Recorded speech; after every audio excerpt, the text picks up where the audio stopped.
I have 20 turkeys, guys. I'm trying to hit my goal of 20 turkeys. Hello? Hi there. How you doing? I'm good. Skits and bits. How are you? How you been? I'm good, thank you. I see that you don't like Christianity. Well, more so the God character of the Bible. What do you think about the God character about the Buddhists? You would I don't know much about those gods. Which gods do you know about outside of the Christian God? Not really any of them, really. What about the pagan gods? The powerful, ritualistic, I only really know about the Christian God, that's it. The Christian God.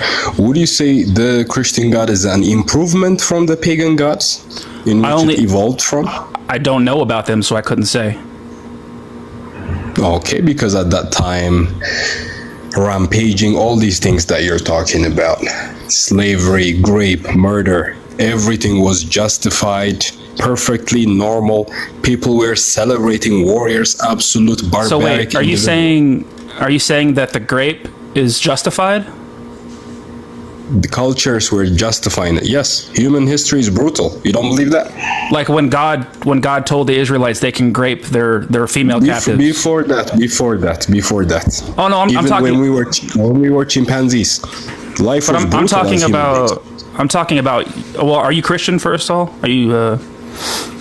I'm trying to give you a perspective, a realistic perspective, outside of your bubble. I'm only looking to speak with Christian. That's why I ask. Yes, I'm giving you the perspective, the context, then we can get into Christianity.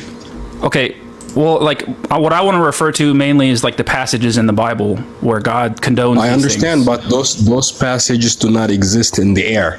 They have to be applied in cultures, in context, in literature, in human history. Otherwise, you're just talking about theories. So it says, join if you disagree. Do you disagree that that Christianity supports rape and murder and slavery? The Christianity is against those things. Okay, so let's start with slavery. Why did God allow slavery? God regulated slavery. He did not allow it. You know the difference? He told the Israelites, he gave them very specific rules and instructions on how to practice slavery. I know. The Leviticus, the Exodus, I know the Matt, the Lahanti, the whole atheist argument. Why didn't God regulated those? Why didn't God just say no slavery? Because there was slavery at that time. Yeah, but there was but there was also wearing mixed fabrics. There was also eating shellfish. There was also lying. Yes, and God said, "Don't do those things." Yes, you have to separate those things. Why didn't He add slavery to the list of things that you're not allowed to do, like shellfish, like eating shellfish? Because it was impractical to abolish slavery. So God is not all powerful. God works within the human context. Are you broad enough to understand these things, or are you just blowing off some steam? God is bound? God is bound by like human culture. Like God couldn't say, "Hey guys, don't own slaves." Yes, God is not Santa Claus. God gives you guidance. So are you saying that there's something that God cannot do? Yes, God works within the human context. So He's not all powerful. You understand what that is? So He's not all powerful. He is powerful in His own world. He gives us a playground, rules, just like chess. When you play chess, do you understand? You can't play basketball in the chess ball. Wait. You have to. Why are you looking to get a gotcha? What, are you having conversation? What are you doing? First, let's understand each other. What are you trying to accomplish here? Could God have told the Israelites that they're not allowed to have slaves? No. So He's not all powerful. It doesn't matter what His power is. We're talking about human beings. So how come God can say, "Hey, don't lie," but He can't say, "Hey, Jesus don't own slaves"? Christ, absolutely. Think of it this way: you have free will, right? Well, hold on, sir. How come God can say within Christian context there is free will, right? Sir, hold on a second. How come God can say, "Don't lie"? You pivoting? But He can't say don't own slaves. Why can't God say don't own slaves? Why can't He say that? God gives you prescription to go to heaven. That's the Christian mythology. Do you understand what I'm trying to say? Can you answer my question, please? Yes, God does not say that because He works within human context. We were children at that time. You operate with different rules when you're talking to children. You operate with different rules when you're talking to adults. At that time, human beings were children. They were operating like animals, so you give them animal rules and regulations. There is a difference between moral ontology and moral epistemology. There is a difference between getting to some place and the thing in and of itself. Do you understand this philosophical understanding of morality? Just because something is good, it might take us years, thousands of years to realize that good. It doesn't mean that good is different. This is philosophy 101, ethics 101. But okay, sir, let me respond. How come there's an entire... Why is there... Are you just, what did you say? Are you just gonna be like this little snobby, condescending prick, or can I respond to what you said? I'm trying so hard to take you seriously. I understand this is TikTok. It's not that sir, serious. you don't have to blow you don't have to be here, sir. You don't have to be here. I understand that. But I'm trying to. So how come there's a list? I'm not getting... Let me respond, sir. Yeah. Why is there an entire list of things that God says you're not allowed to do, and there's an entire list of things that you are allowed to do? Why couldn't God have put slavery on the list of things you're not allowed to do? Yes, first let's understand the things you're allowed to do and not allowed to do. That's the difference between prescription. One of the things you're allowed to do is slavery. One of the things you're allowed to do is slavery. Is that why human beings are made in the image of God, so they can be held slaves? What does that mean, to be made in the image of God? Yes, wonderful. Because we are... That's wonderful. We're not materialistic junk. We're not absolute nothingness and meaninglessness colliding of atoms and molecules. What does it mean? What's that mean? We are endowed with will, with agency, with the capacity, the potential for good and evil. We are held morally accountable. We are held morally responsible. What does this have to do with God allowing slavery? I'm trying to describe morality and ethics of Christianity. Without understanding this, you cannot understand slavery. Do you withhold to objective morality? Do you withhold to... Any religious person who respects their religion, they hold objective morality. Okay, can you demonstrate that graping is objectively bad? Absolutely. I can demonstrate that. Okay, go ahead. Premise one. Human beings are made in the image of the highest good. I reject that premise. If you reject that premise, you have to act that way. Do you act like an animal in the world? Or do I reject the premise that human beings were created. Why do we have value then? Explain that to me. Can you demonstrate? Well, the value is subjective. If it is subjective, who are you to blame slavery and grape then? Yeah, I think slavery is wrong. I think grape is wrong. Who cares what you think? Yeah, I know, but there's no way to demonstrate that it's objectively wrong, independent of mind or stance. What are you talking? If you don't care, if it's all subjective, what makes you think you care about those people? Well, I'd like you to prove that it's objectively wrong. Wonderful. In order to live as a human species, we have survival instinct. Do you believe in survival instinct? Yeah, I think that's... Is that objective? Okay. Yeah, I think humans have instinct, Yes, instinct to protect ourselves, instinct to preserve ourselves. Why do we have that instinct? It's process of evolution. Why though? Evolution can go either way. We just evolved to What's the purpose? We have just evolved to instinctively want to defend ourselves and protect ourselves. Yes, giraffes. Now can you go ahead and prove that it's wrong to objectively grape now? Yes, it is wrong because human beings are worthy of protection and preservation. It's an instinct. Demonstrate that it's objectively wrong. Prove that it's objectively wrong. No problem. Morality cannot be absent subject, number one. It's all about the mind. It's all about the human being, number one. That's the thing. If it's about the mind, then it's subjective. If it's about the mind, then it is subjective. The mind is objective. Are you rejecting the mind? Objectivity is independent of mind and stance. So if morality is all the mind, then that is, by definition, subjective. So I literally gave you a physical, materialistic explanation for internal worthiness. That is I asked you to prove that graping... I asked you to prove that graping is objectively wrong. Instincts outside of religion, instincts, biology. Can you please prove that it's objectively wrong to grape now? I literally told you, because it is objectively, biologically revolting to violate another That's human begging species. the question. That's begging the question. Can you prove that it's objectively wrong to grape? Yes, I do. I literally gave you the argument. Why are you repeating the question? The argument was premise 1, human beings are created, and I reject that premise. No problem. Evolved.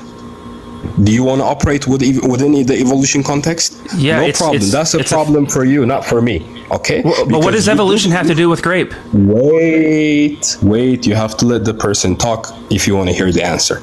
Okay? You believe slavery is wrong. You believe grape is wrong. That's why you're blaming the God of Christianity. When I asked you why, because you feel like it. Because subjectively speaking, because you don't believe in anything objective. You're just repeating what my position is. Sir, don't repeat. Okay. Sir, instead of repeating in that case, sir, I'm trying to demonstrate your flawed arguments. Sir, instead of repeating what my position is, will you please demonstrate that it's objectively wrong to grape? I've asked you this like 6 times now, and I've not gotten any type of response that's even coherent to what I've asked you. That's your question, not mine. You're the one blaming God. I asked you to prove that it's objectively wrong to grape. Can you do that now, please? I believe in the existence of God. Okay, I believe in the existence of objective mind within that intelligible order. I know that, sir. I know, but I already know what you believe. But can you just? You're not trying to even prove what I asked you to prove, so that's fine.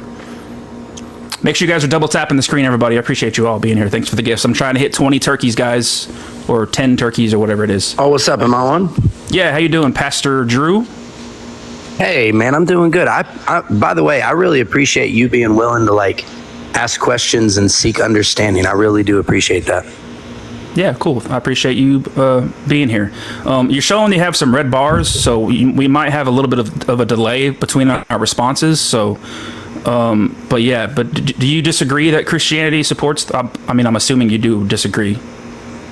Well, I do, and I just wanted to try to present a little bit of culture reference to the slavery context, and I think obviously with your guests, y'all kind of got down a lot of different rabbit holes. But what I wanted to just point out, and again, I don't try to say that I have all the answers or anything, but just from a context of culture, what I wanted to just present is in that time where slavery, yes, was part of the culture, and you had mentioned, why didn't God just say slavery is wrong?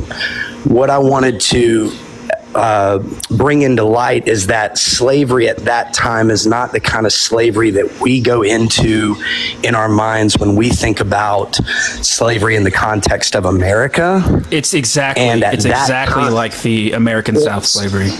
Okay, so maybe I could explain what I know, and then maybe you can enlighten me. Is that fair?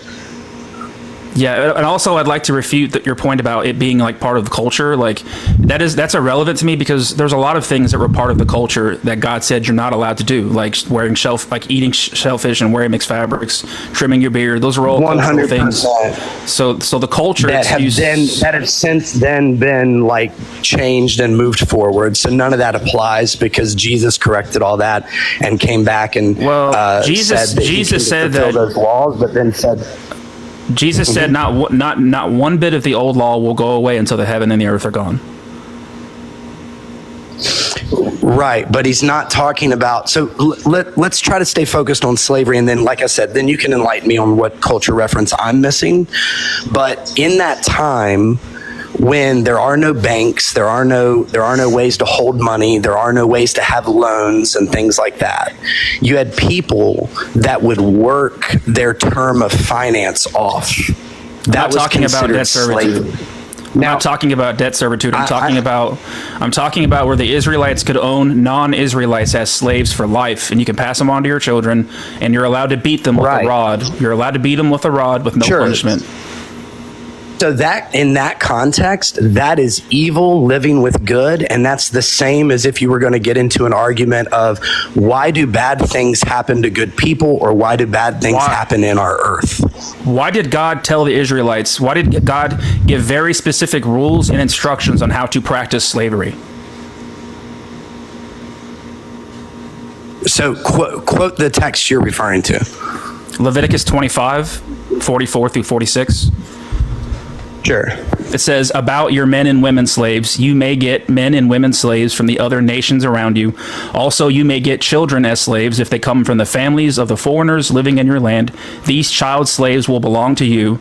You may even pass these foreign slaves on to your children after you die, so that they will belong to them. They will be your slaves forever. You may make slaves of these foreigners, but you must not be a cruel master over your own brothers, the Israelites.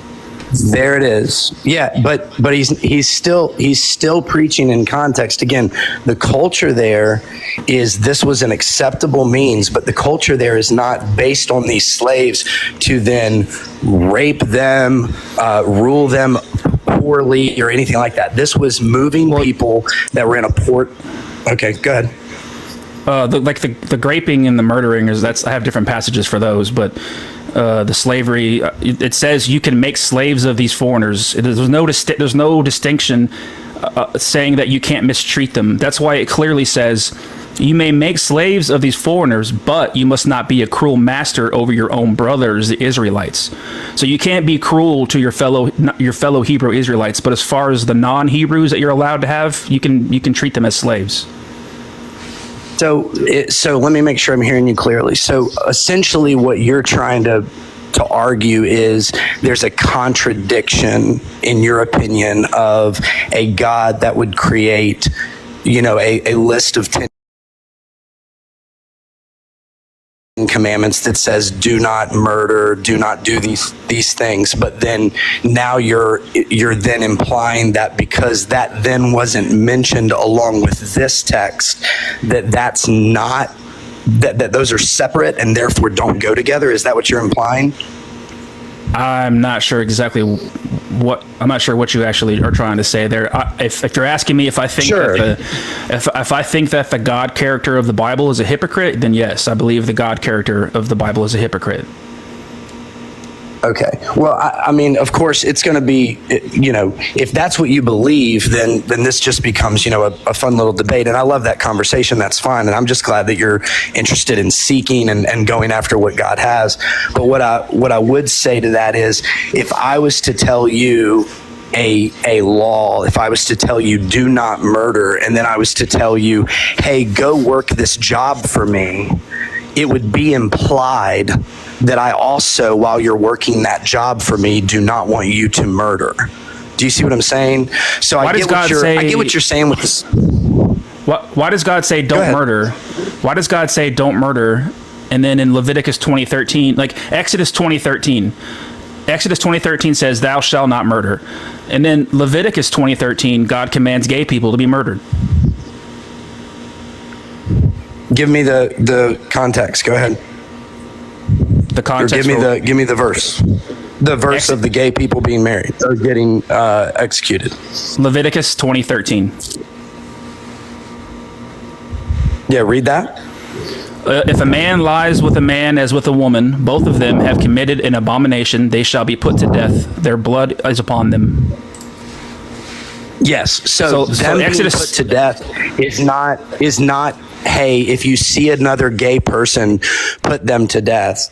That is, hey, at the end of the age, if they are living in sin, the same way. Now, let me just say this: like the same way that why does God say don't murder? Was to live in sin and mistreat people, sir, I would be killed at the end of the age. Why does God say don't murder, and then He turns around and says go murder? He's not telling his people to go murder homosexuals. They shall be put to death. They shall be put to death. And the context is at the end of the age, they will be put in the place. It doesn't say that. You're adding that. What does the Bible say about adding words to Scripture? Because this is referenced. Pastor Drew? Don't go there, dude. Pastor Drew? Don't go there. What does the Bible say about adding words to Scripture? That's not what I'm doing. I'm adding context. Show me where it says that. The teachings of Jesus in the New Testament. Show me in the passage. Go look at the parables. Show me in the passage where it says what you're saying. I'm trying to help. Okay, listen. I know you're trying to get a rise out of me, and you're doing a good job, and I'm fine with that. But what I'm saying is, I'm not trying to add words. I'm trying to add clarity of consistency in character. Because you mentioned, show me in the passage where it says what you're saying. I'm trying to show you What I'm saying is that the consistency of the character and the teachings of Jesus as it comes to sin, any sin, but of course also practicing homosexual, not being homosexual, but practicing homosexuality, the consistency from Jesus' teaching in Matthew to the beginning of time to the end is all the same. And it is in reference to the end of the age when Jesus returns. All right, you're just preaching. You're just preaching. You're just preaching. You're just preaching. Pastor, you're just preaching. I am preaching. Okay. I'm teaching you. I got a question. Is Leviticus 20:13 a good and righteous command?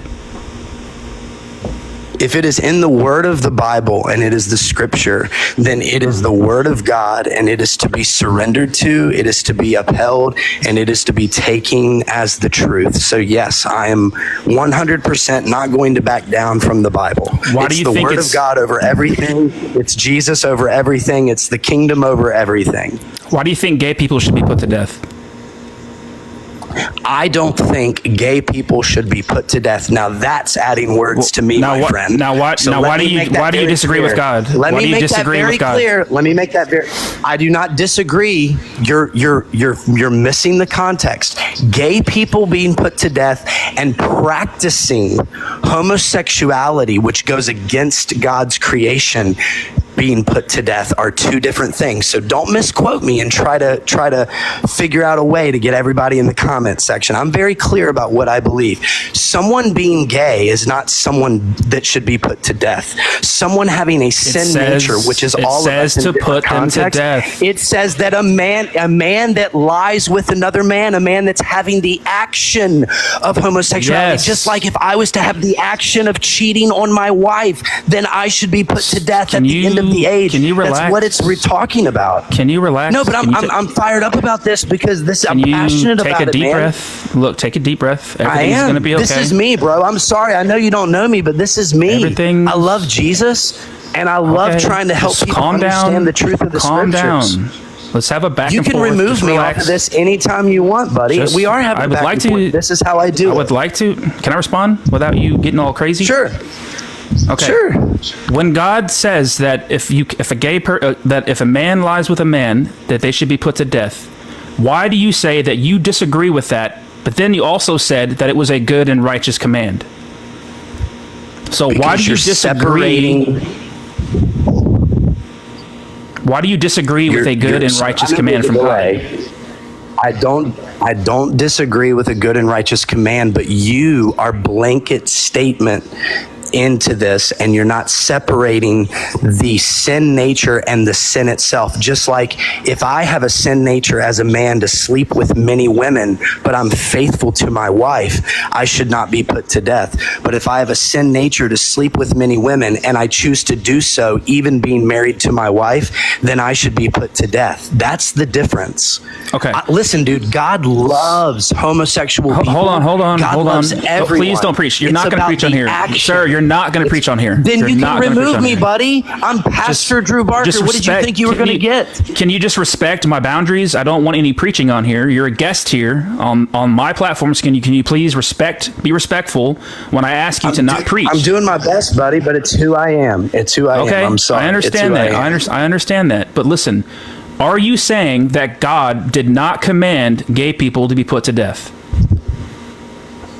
What I'm saying is that God commanded that those who are practicing I literally just asked you a yes or no question. I just asked you a yes or no question. But you're lumping it together. You're lumping it together. No, God did not say gay people should be put to death. No, let's read it. If a man lies with a man as with a woman, both of them have committed a sin, they shall be put to death.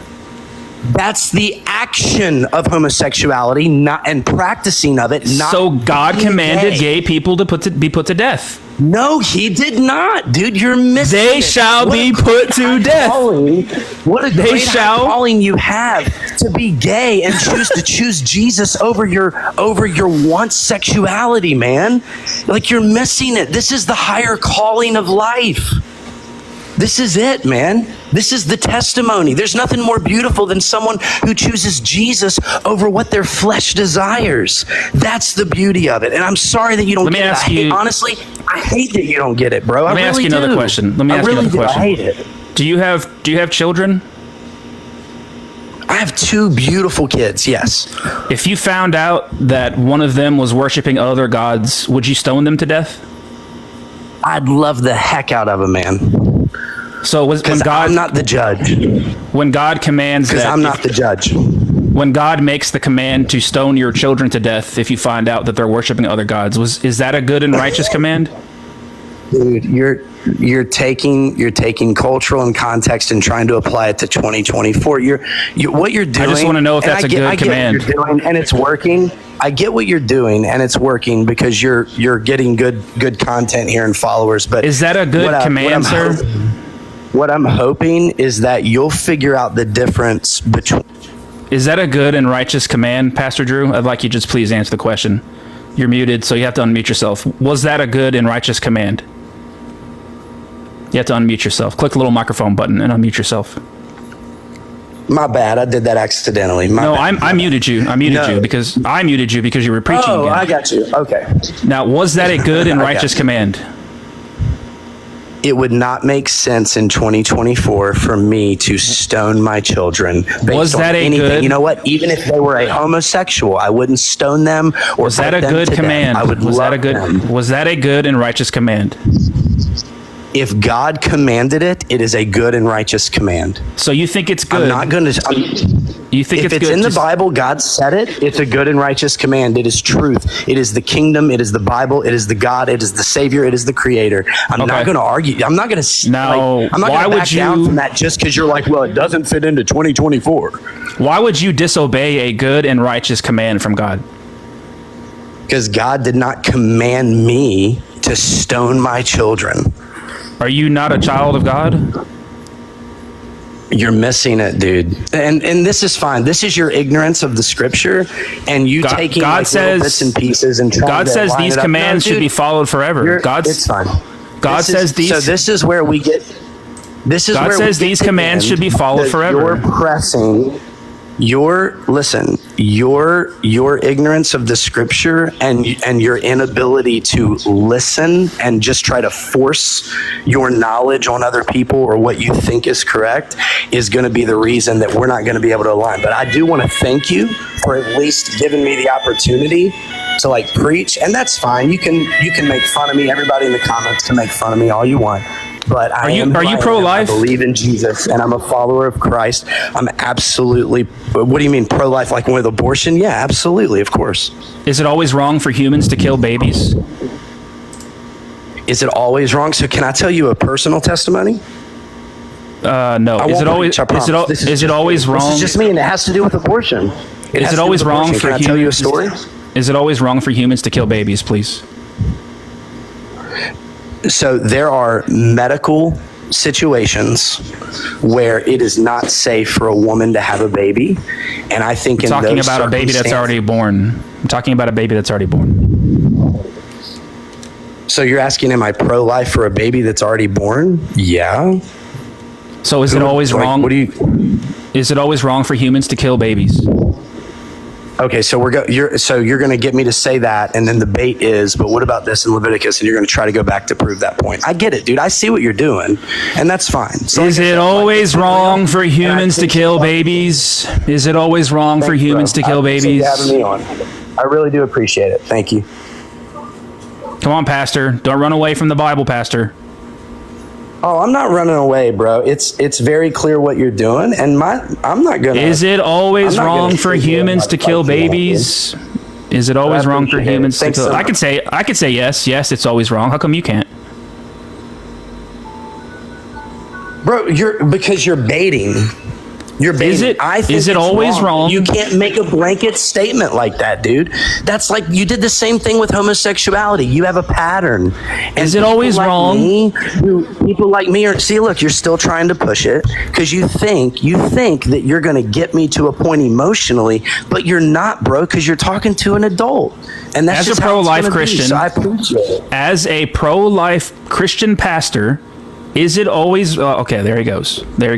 So, you guys, that was a pro-life Christian pastor who once, when asked, "Is it always wrong for humans to kill babies?" he didn't answer. He didn't say no. A pro-life Christian pastor didn't say no when he was asked if it's always wrong for humans to kill babies. Make sure you guys are double tapping the screen, everybody. I'm trying to hit my little turkey goal up here if you want to send some turkeys. Also, make sure you're clicking the follow button and subscribing to my YouTube, please, if you will. The link is in the bio if you want to go back and watch the full live streams. Just click the little YouTube button in the bio and hit subscribe. It'll take you 5 seconds. Hey, Hello, how you doing? How you doing, Michael? Good. How you doing, man? I'm good. Do you disagree that Christianity supports the following? Yes, I disagree. Okay. Where would you like to start? Well, it doesn't support slavery or rape or murder. Okay, let's start with slavery. Did you know that God told the Israelites that they're allowed to own non-Israelites as slaves forever, and that you're allowed to beat them with a rod with no punishment? You're talking about Old Testament? I'm talking about the Bible, sir. Right. Well, you're talking about Old Testament law. What does Jesus say about the Old Testament? Jesus said that he took those handwritings of ordinances that were against us and nailed them to his cross. Where does it say that at? What verse? It's in the New Testament. Where? What verse? I couldn't tell you the verse right this second. Jesus says not one bit of the old law will go away until the heaven and the earth are gone. Is the earth gone, sir? No, but what he's talking about is the law of, God. Laws that we have to go by. And the law is, sir, the law is What's that? The law is the Israelites are allowed to have slaves. Now, can you address? We're not under the law. The law was done away with. Jesus says that not one bit of the law will go away until the heaven and the earth are gone. And God says in Deuteronomy that the law should be obeyed forever. Forever. In Deuteronomy 11. Yeah, we should not kill people, and we shouldn't steal, and we shouldn't do all these things. But it doesn't have to do with your salvation. God commands people to be killed. Thing is, God commands people to be killed all the time. God commands people to be killed all the time. No, he doesn't. But okay, 1 Samuel 15:3. What I want to say to you 1 Samuel 15:3. 1 Samuel 15:3. What I want to say to you now go attack the Amalek and utterly destroy all that they have. Do not spare them, but both kill men and women, child and infant. Right, you're talking Old Testament, and those people were wicked and vile, and yes, God did destroy a lot of people. The babies were evil, sir? The babies were evil? Were evil and wicked people. The babies were evil? That has nothing to do with today. We're not. Were the babies evil, Michael? Christ put the law on the cross and crucified it, nailed it to the cross. It's against us. Michael, the Bible says that you couldn't be good enough. You're preaching. You can't be good enough. You're preaching. Right, and I don't want to preach. What I want to tell you. Don't preach on here. Don't preach on my life. I feel sorry for you because I'm not a Christian because of something I read or anything like that. I'm a Christian because I have experienced Jesus Christ in a real way that you couldn't even understand. Michael, I'm here to talk about the Bible. I feel sorry for you, Michael, because I'm here to talk about the Bible. Empty, your life is meaningless. You think that you're just going to die and go into oblivion. There's no point to you. Oblivion. No wonder you get on here and want to talk like this and argue with Christians and debase the word of God and There's a tiny violin until you're done crying. But it is because tiny violins in the chat. Tiny violins in the chat. What are you going to do when death tiny comes? Violin. What are you going to do? Who are you going to turn to? Michael, now that you got that out of your... Michael, relax. Can you take a deep breath? What are you going to do then? Sir, can you take a deep... What are you going to do for eternity? Do you not understand that for eternity, your soul is going to live on? Michael, your soul is going to exist for eternity, buddy. Michael, can I respond, please? And I would hate to see you go to hell when you don't have to. Michael, can I respond, please? God didn't make hell for you. He made it for the devil and his angels, and he made... All right, whatever. Let's go to the next guest, guys. Double tap the screen, everybody. Make sure you're tapping the screen. Make sure you're clicking the follow button, guys. Appreciate you being here. Thanks for the gifts. I'm trying to hit 10 turkeys if anybody wants to send me some turkeys. Thank you, Cyber. Thank you for that. I really appreciate you, Cyber. W Cyber in the comments, guys. Oh, it's another Michael. How you doing, Michael? Hey, man. How you doing? I'm good. Are you a Christian? Yes, I am. All right, where do you want to start? I think Christianity supports slavery, rape, and murder. Well, I want to start where you were just talking to that guy about how God told him to kill every single person in the village, including babies. Okay.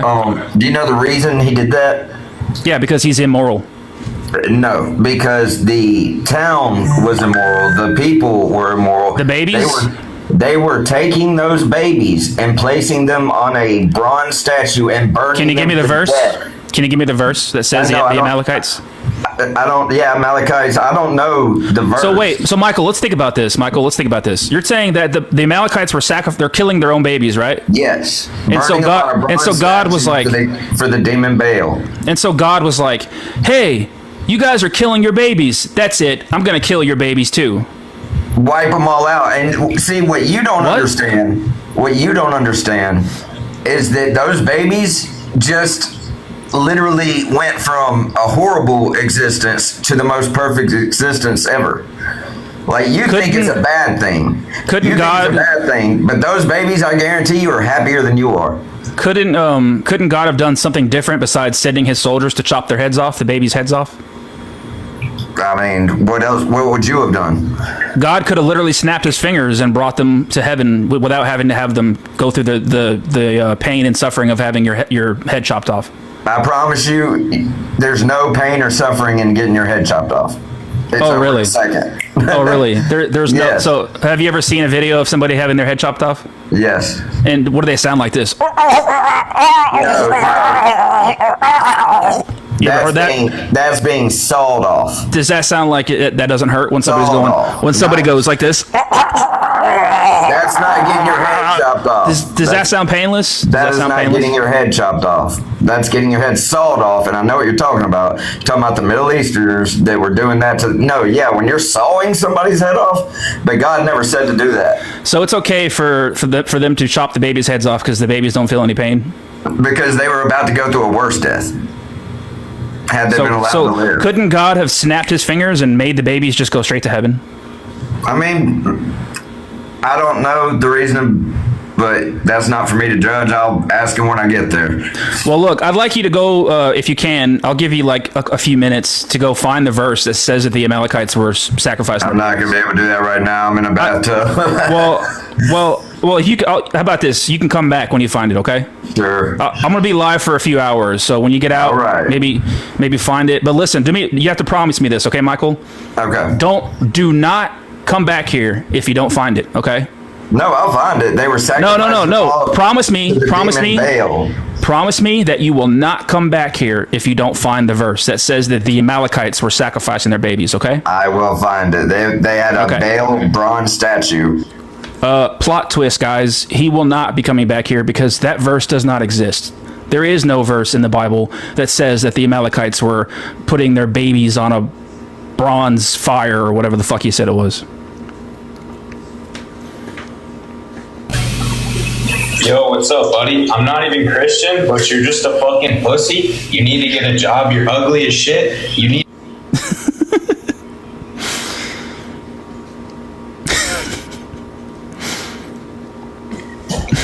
Yo. Hello? Hey, how you doing? Good. You? Are you a Christian? I'm not baptized, but I am pretty educated. Do you believe in the Christian God? Yeah, I believe Jesus is the Son of God. I believe he's God. Okay. I think that Christianity supports slavery, rape, and murder. Do you disagree? I think otherwise. Okay, cool. Let's talk about it. Where do you want to start at? Let's start on slavery. All right. So I would argue that God allowed slavery. Did you know that? He allows it, but like slavery was different back then. They used slavery to pay off debts.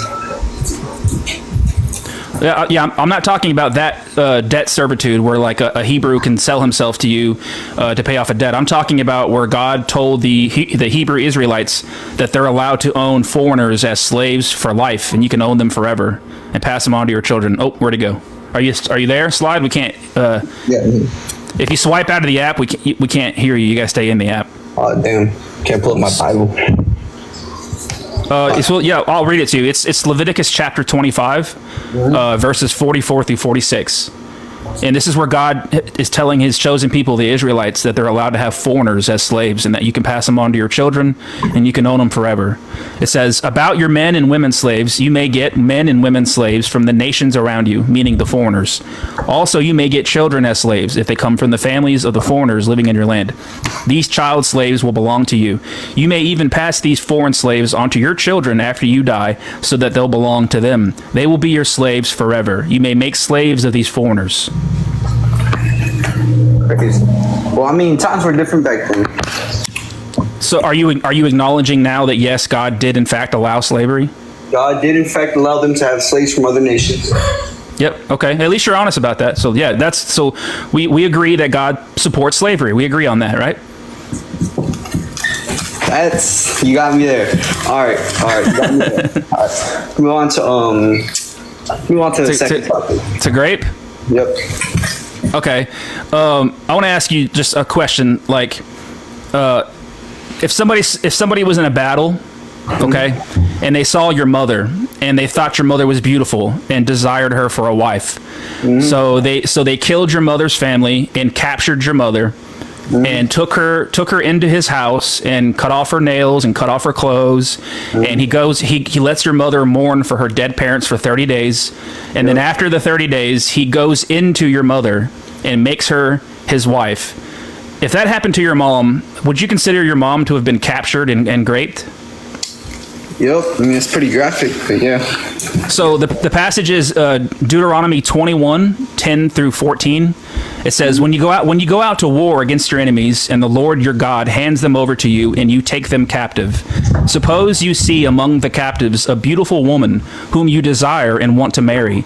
So you bring her home to your house. She shall shave her head and cut her nails and cut her captive's garb and remain in your house a full month, mourning for her father and mother. After that you may go into her and be her husband, and she shall be your wife.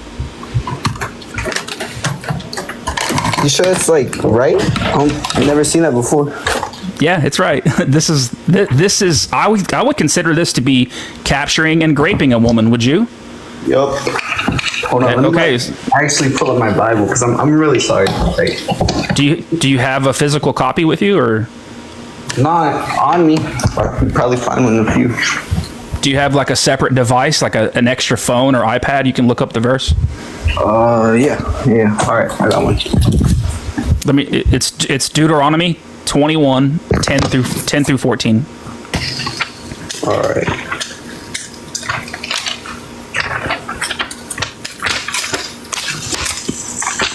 Deuteronomy. Yep. Which one? 21, chapter 21, verse 10 through 14. 10 through 14. Go ahead and read it out loud for us. All right, bet. 21, 10 through 14. When you go out to war against your enemies, and and God, it's in Spanish, like, let me translate it. And God gives them into your hand, you'll take them captive. And suppose you see among the captives a beautiful woman whom you desire and want to marry. Right? Does it say all that? And you bring her home to your house, right? Cut off her nails, cut off her hair, and she'll remain in your house a full month. Does it say that? Yep. And she's going to mourn for her father and mother, and after that you can go into her and be her husband, and she shall be your wife. But if you're not satisfied with her, you shall let her go free. She's not free to go. She's been captured, and the man goes into her and makes her his wife. Hold on, bro, I'm cooking, but yeah. I'm cooking too. No, like, see all that? Cooking food. Yeah. You see all that? You see where it says that? Yeah. You sure it's like direct words from God? Well, the Bible is the true word of God, is it not? Yeah, but it has quotes from other people. Yeah, but what does 2 Timothy 3:16 say? All scripture is the truth, comes from God. Yep, comes from God, but there's quotes from people. There's dialogue. So are you saying that God didn't say the Israelites were allowed to do this? I'm saying it might be a quote, but I don't have like an English Bible on me right now, so. It's not a quote. This is what God is telling the Israelites what they're to do regarding female captives. All right. I got it. Hold on. You want to talk about murder now? Yeah, let's talk about murder. I know enough about that. All right. Would you consider killing babies murder? Yep, that's murder. All right. So God, in 1 Samuel 15:3, God commanded King Saul to go and kill all the Amalekites and all their infants and all their babies. Mm-hmm. That's murder. That is pretty much murder, but I feel like it's justified murder. And God, it's justified to kill babies? Those children either would have grown up to be just as bad as their parents and gone to hell, and if they're killed as children, as babies, they'll go to heaven. So, So God didn't value the... Oh, so shouldn't we just kill all babies then, so they just go straight to heaven? Well, I mean, it's one way to put it, but, back then that's and wouldn't God had, valued the baby's free will? Shouldn't God have let the babies grow up to use their free will to decide whether they want to go against God or not? I mean, that would have interfered with the free will of the soldiers, or whoever went there to kill. And didn't God flood the earth and drown every woman, pregnant women, and child and man on the earth too? I mean, that's after the atrocities that everybody committed on earth. What atrocities did the babies commit? The babies were the offspring of the evil people that would have grown up to be worse or just as bad. You're telling me every single infant and baby on the planet was evil? Yep. Every single baby on the planet was evil? Mm-hmm. Every single child, everyone is born with sin in their heart. So, and that's in the Bible. You can look it up. All right. Well, listen, I'll let you get back to cooking your food there, but I appreciate you coming up here, and thanks for being honest about what the scripture says. I appreciate you. You too. See you. All right. Have a good one. Okay, guys, make sure you guys are double tapping the screen. Make sure you guys are clicking the follow button if you're not following already. I have almost 400 people in here. If every single one of you, please, I'm begging you, just click the little YouTube button in my bio and hit subscribe. You can still hear me talking. It'll take you 5 seconds. Literally, just go to my bio, click the YouTube button, and go straight to my YouTube and hit subscribe. I'm trying to hit 1,000 subs. I want to hit 1,000 subs so bad. I'm almost there. Thanks for the shares, Joel. If everybody did it right now, that would mean a lot to me. It'll take you 5 seconds. You can still hear me talking and everything. And while you're doing that, I'm going to move on to the next guest here. Also, I have a turkey goal up here. If anybody wants to send me some turkeys, I appreciate you. Hello, Abe. How are you doing? Good. How are you? Have we talked before? Not that I can recall. Okay. But maybe. I've talked to a lot of people, so I don't know. Yeah. Okay. So, can I hear your first point about slavery? Yeah, God told the Israelites that they're allowed to have non-Israelites as slaves forever, and that you're allowed to pass them on to your children, and that you can also beat them with a rod with no punishment if the slave does not die. Okay. Does he say that it's good in there? Yes, it's morally permissible. Okay, but he doesn't say it's good. I would say that it's there's a list of things that God says you're not allowed to do. He didn't put slavery on that list. He put slavery on the list of things that you are allowed to do. So whether God thinks it's good or not is irrelevant to me. It's the fact that God said you're allowed to do this is what I have a big issue with. Yeah, but it still never says It never says God supports that, correct? Well, he does support it. He gives very specific rules and instructions on how to practice it. That would indicate to me that he. Because Somebody's spamming some funny comments in the chat. But God gives you free will, sure, but he says don't eat shellfish, don't wear mixed fabrics, don't lie, don't do this, don't do that. He could have put slavery on that list of don'ts, right? But he didn't. He gave very specific instructions and rules on how to practice slavery. That indicates to me that he supports it. Thank you, Morbid. Thank you, Morbid, for the gifts. Appreciate you. Okay. So I see where you're coming from, but it still never says God supports that. He does, Abe, he does support it because he doesn't just allow it. That would be one thing if he just says, I allow it. But he goes a step further. He gives instructions and rules and regulations on how to practice it because he supports you doing these things. He says, here's how you are to do this. I'm going to show you how to do it, how to practice slavery. I'm going to teach you how to do it. You can own them. You can own foreigners. You can own them for life. You're allowed to pass them on to your children, and you can treat them as slaves. And also, I'm going to allow you to beat your slave with a rod with no punishment if the slave doesn't die. If the slave dies, you will be punished, but you're allowed to beat your slave with no punishment if the slave can get up after a few days and get back to work. That's not just allowing it. That's supporting it by giving instructions and regulations and rules on how to do it. You see what I'm saying? Yes. I understand where you're coming from. So let's start in Genesis, right? Genesis 1. Okay. God created man in his image, right? That's not what Genesis 1:1 says. Not 1:1. No. Oh. Genesis 1. Genesis chapter. Genesis 1. Okay. Yeah. So it basically describes how this was how we were created and everything. Okay. So if we go to Genesis 3, it's when the humans rebel against God, right? Okay. With their free will, they rebel against God, correct? Okay. Is correct? Yes. Okay. I don't understand the point here. What does this have to do with slavery? I'm wondering, am I correct by saying that? Is that a true statement? Well, I would argue that Eve didn't have knowledge of good and evil because she had not yet eaten from the tree of knowledge of good and evil, so she couldn't have truly known that what she was doing was wrong. And also, if God is all-knowing and his knowledge is perfect, then that means he knew Eve was going to eat from the tree, and he still created that to happen. So I could argue that the whole garden was a setup. Okay. Say it was a setup. It still gave us free will, right? I don't believe you have free will if God's all-knowing, but for the sake of the argument, sure. I don't see how all-knowing and free will don't go together. Because does God have everything? Yeah, but how does that go with free will? Because does God have perfect knowledge of all things? Yes. So if God knows that you're going to turn left, can you turn right? I mean, God knows what happened already. So I know that. And if God knows you're going to turn left, can you choose to turn right? If God knows we're going to, that's such a what? If God knows that you're going to turn left, can you freely choose to turn right? Yes, you can. Yes. So God can be wrong about what he knows? No, because you don't know what God knows. No. Well, I know, but in this hypothetical, God knows, and God can never be wrong about what he knows, right? Yeah, it's a hypothetical though, and it's not ever going to be true.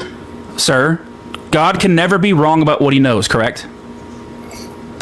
Yes, he can never be wrong about what he knows. So if God knows something is going to happen, it will happen, correct? Yes. So if God knows that you're going to turn left, guess what? You're turning left. Can you turn right? No, because then God would be wrong about what he knows. And that can't be possible because an all-knowing God can't be wrong, right? So if God is all-knowing, if he's omniscient, then you don't have free will. It's a paradox, the omniscience free will contradiction. You have to look it up and look into it. Okay. So you're saying God doesn't know what we do before we do it? Well, according to you and according to Scripture, you're saying he doesn't know all the probabilities and like. I don't believe in God, sir. But if whatever, then how do you believe the Bible? Then how do you say Christianity supports this? Because you clearly like. Well, if I read the Bible, the God character of the Bible supports these things. Like if I'm just reading it like as a book of fiction, I see God as the villain of the book. You guys see him as the hero, right? I see him as the villain. He's evil. He's a bloodthirsty, violent psychopath. It really just seems like you're entertaining the idea of God being evil rather than actually like. Yeah, I believe that the God character of the Bible is evil. Yeah. I feel like I'm morally superior to the God character of the Bible. I would never allow slavery. I would never kill babies. I would never command people to stone their children to death if you find out they have a different belief system than you. I would never command that gay people be put to death. I would never flood the earth and drown every woman and pregnant woman and child on the earth. I would never do any of those things. God is evil. Okay, so you're saying you don't believe in God? I don't believe in God, no. No. Okay. So how do you believe like the world was created then? The Earth was formed over millions of years of impacts through other asteroids. Are you talking about the universe? Yeah, the universe. Do you believe in eternal inflation? I don't believe the universe was created. I think the universe could have always existed in some way. Oh, really? So you believe in eternal inflation? No, I believe that the universe could eternally be expanding and contracting. So that's literally the internal inflation. That's what it's called. Oh, okay. Yeah. I think that's more plausible. I think that's more plausible than that some magic man in the sky went poof. Yeah, but that's literally what you believe in. No, I don't think there was a creation. I think that the universe has always existed. Oh, so it just came from nothing. Sir, the universe has always existed. That seems generic. How do you? Okay.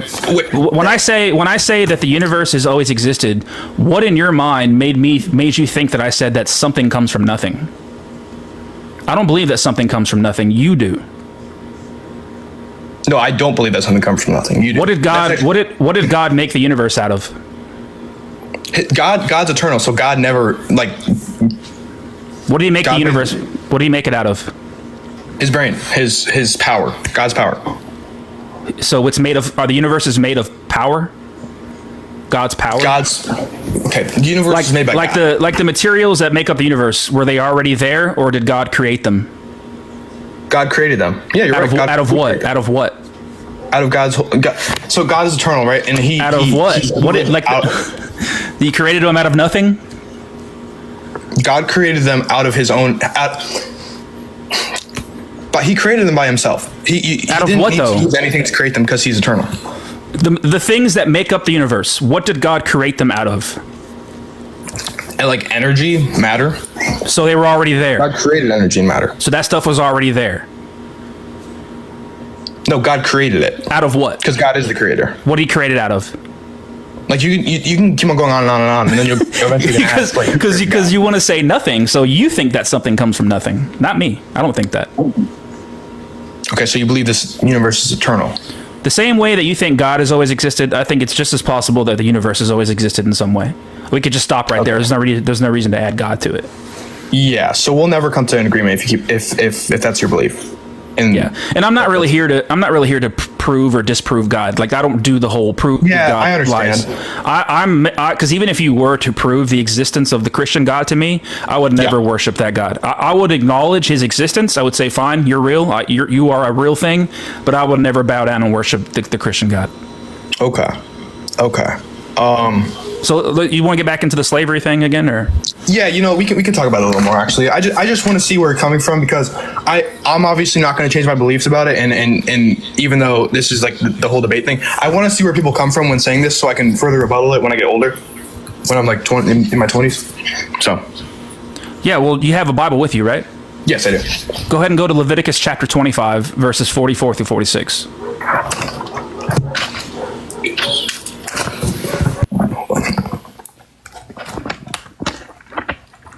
All right, I'm here. Yeah, that's where God is giving instructions to the Israelites on how to practice slavery. It's not just allowing it; he's supporting it. He's saying, "Here, I support you doing this. Here's how to do it. Here's the rules. Here's the regulations, and so forth." Okay, and so I see that, and in Exodus is where God abolishes slavery. In Exodus 23, I'm pretty sure. There's not a single verse. There's not a single verse in the Bible that speaks out against slavery. Okay. So thou shalt not delay to offer. Likewise. Can you read out loud whatever you're reading? Yeah. Okay. So starting in Exodus chapter 21, verses 23 through 27. And if any mischief follow, then thou shalt give life for life. So mischief follow, he's talking about slavery. Where are you at? Exodus 21? Exodus 21, verse 23. If any harm follows, then you shall give life for life, eye for eye. This is about if a pregnant woman gets hit. When people, this has nothing to do with slavery. It's about a pregnant woman. Okay, so let's go before that. Then let's go to 21:16. And he that stealeth of a man, stealeth a man, not of a man, and selleth him, or if he be found in his hand, he shall surely be put to death. Yeah, you're not allowed to kidnap people or steal them. Slavery. No, slavery is condoned. You can go into the foreign nations and buy slaves. You're not allowed to steal them or kidnap them. You can buy them through the proper channels. Like the same way you're allowed to go out and buy a car, right? But you can't go steal one. So what this is saying is don't steal a man and sell him. You have to, if you want a slave, you have to go through the proper channels and buy one. Like in Leviticus 25, what does it say?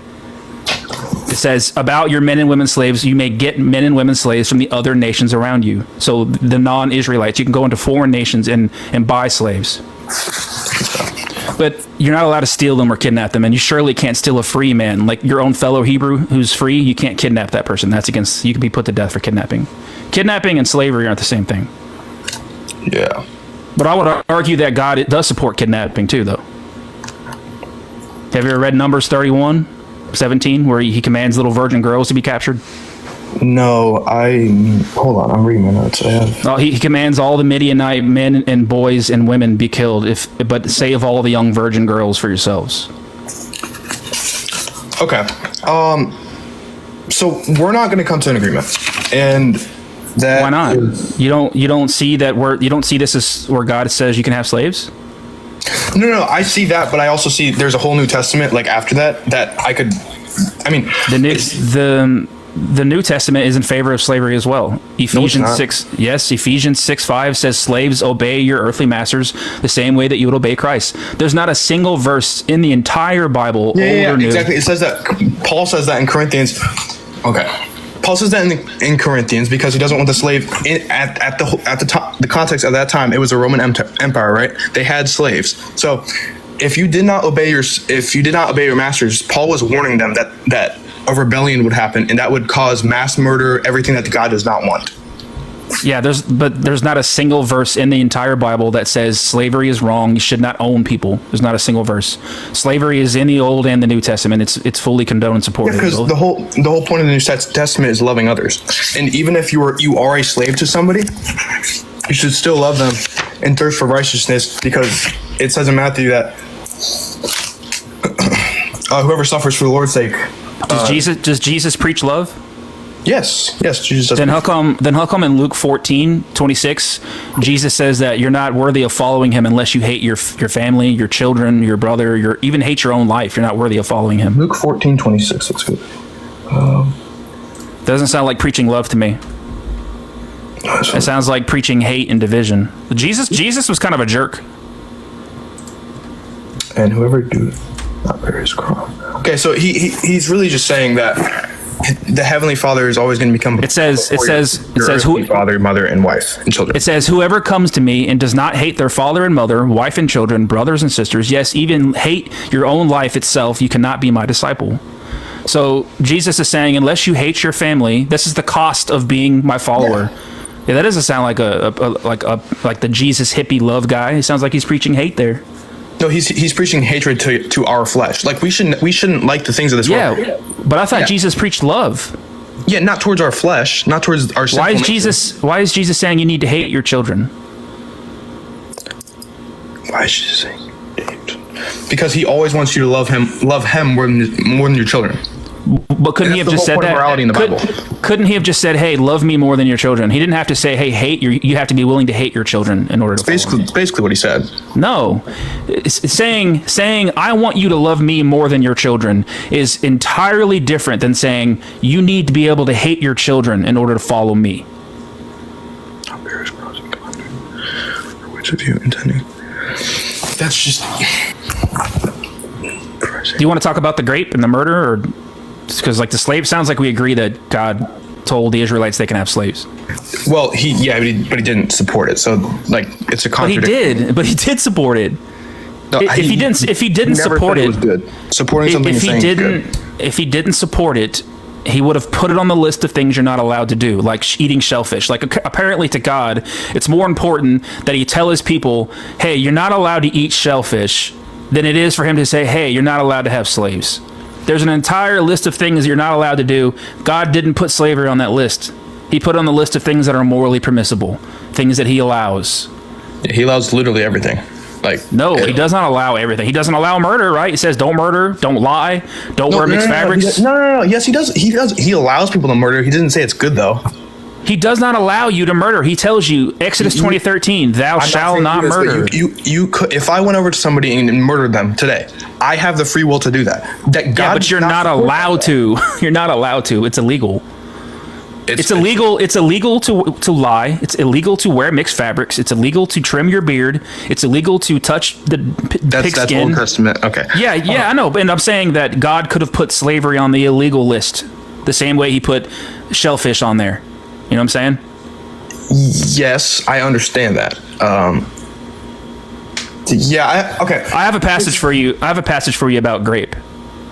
Okay, go on. Before I give you the verse, I just want to know, if your mother was if there was a battle going on and somebody saw your mother and thought she was beautiful and desired her for a wife and killed your mother's family and captured your mother and took her into his house where he cut off her nails and cut off her clothes and let her mourn for her dead parents for 30 days, and then after the 30 days he goes into your mother and makes her his wife. In this scenario, has your mother been captured and raped? In this scenario, yes. Okay, so the passage is Deuteronomy 21, 10 through 14. When you go out to war against your enemies and the Lord your God hands them over to you and you take them captive, suppose you see among the captives a beautiful woman whom you desire and want to marry. So you bring her home to your house, where you shave her head, cut her nails, discard her captive's garb, and remain in your house a full month, mourning for her father and mother. After that you may go into her and be her husband, and she shall be your wife.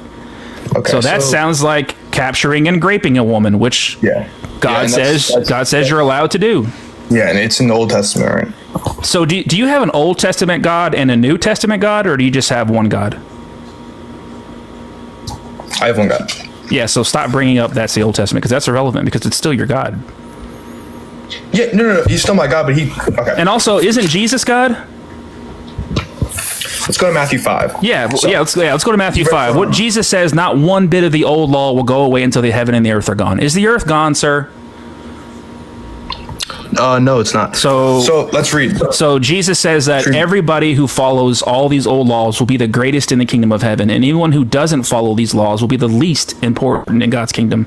And God, the Father, whoever you want to call him, God, Yahweh, in Deuteronomy 11 says that all of his laws should be followed forever. Yeah. So Jesus, I know you want to run in to the Ten Commandments. It says that you can't murder, and you said before that God allows murder. Well, he does. Is killing babies murder? Is killing babies? Yes, it's murder. So in 1 Samuel 15:3, God commanded King Saul to go and kill the Amalekites and all of their babies.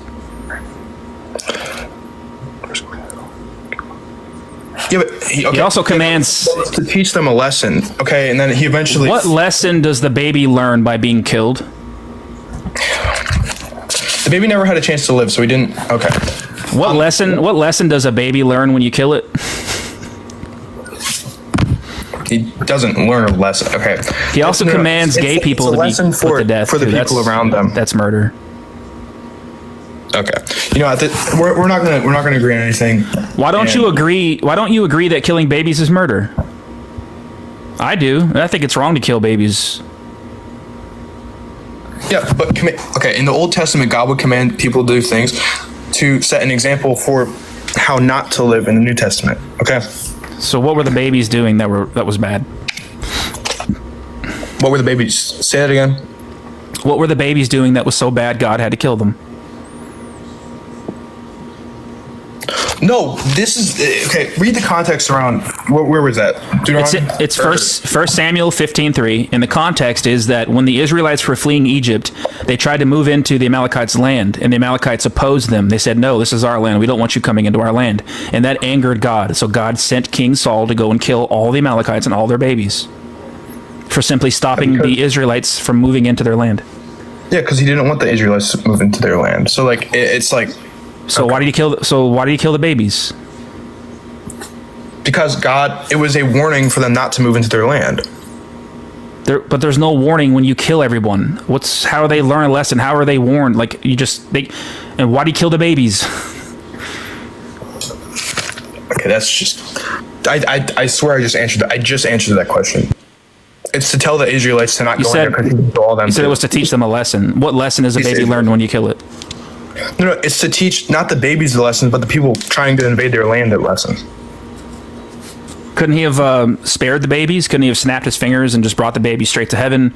Or couldn't he have commanded the soldiers to take the babies into the land of Israel and so they can grow up and be part of God's people instead of having his soldiers chop their heads off? Okay, we're just spiraling, and I had a good talk with you, and this is just not going to go anywhere. So, all right, Abe. Thanks for being here. I appreciate you. Yep, no problem. All right.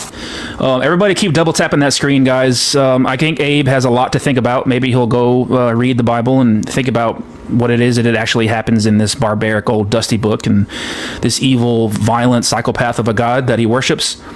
But make sure you guys are clicking the follow button, and if you guys want to watch the full live stream, go subscribe to my YouTube. I have all of my full live streams on my YouTube. They're anywhere from 2 to 3 hours long. So if you're looking for something to listen to while you're driving or cooking or cleaning, something to listen to in the background, consider checking my live streams out. They're really, really good, I think. And please, everybody, we have 350 people in here. If you would just go to my bio, click the YouTube button, and hit subscribe. I'm trying to hit 1,000 subs. It'll take you 5 seconds, and you can still hear me talking, in fact, while you're doing this. So everybody do it right now. Click the bio, hit the YouTube button, subscribe, and I'm going to move on to the next guest while you're doing that. You should be able to still hear me and everything. It'll take you 5 seconds to do that. Yo, hello. Hey, how you doing? Are you 18 plus? Yeah.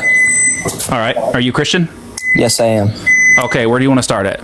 So I would like to start slavery. Personally, I believe that the Bible does not promote slavery in any way or any kind. Okay, are you aware of where God told the Israelites that they're allowed to have non-Israelites as slaves, and that you can own them forever, and that you can pass them on to your children when you die, and also you're allowed to beat your slave with a rod with no punishment as long as the slave does not die from the beating? I am not aware of that. Could you tell me the verse?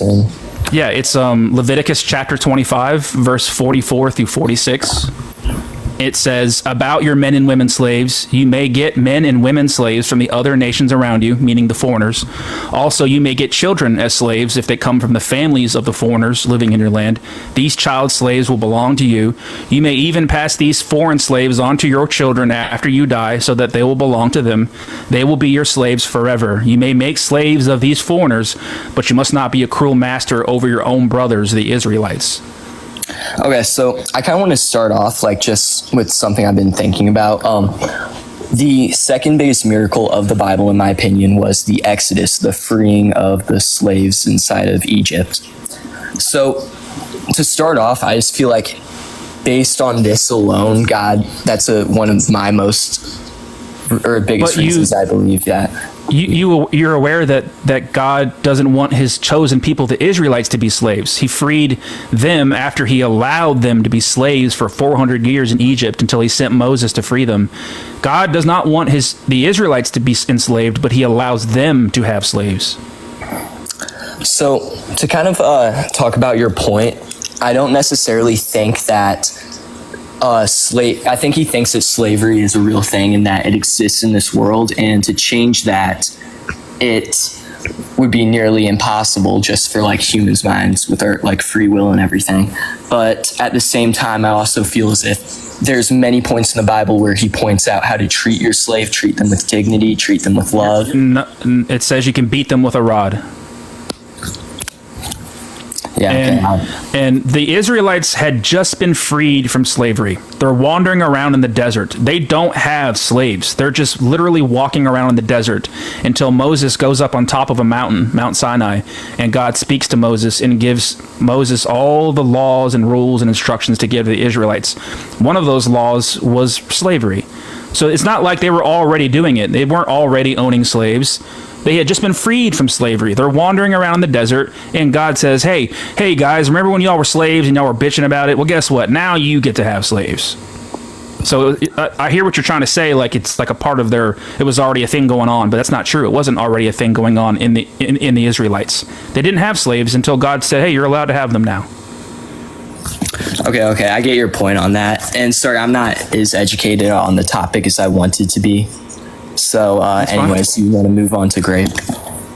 Yeah, and as far as grape goes, I would argue that in the Bible, God says if you're in battle and you see a beautiful woman and you desire her for a wife, you can capture her. You can kill her parents, capture her, take her to your house, and cut off her hair, cut off her clothes, cut her nails off, and let her mourn for her dead parents for 30 days. And after that, you go into her and make her your wife.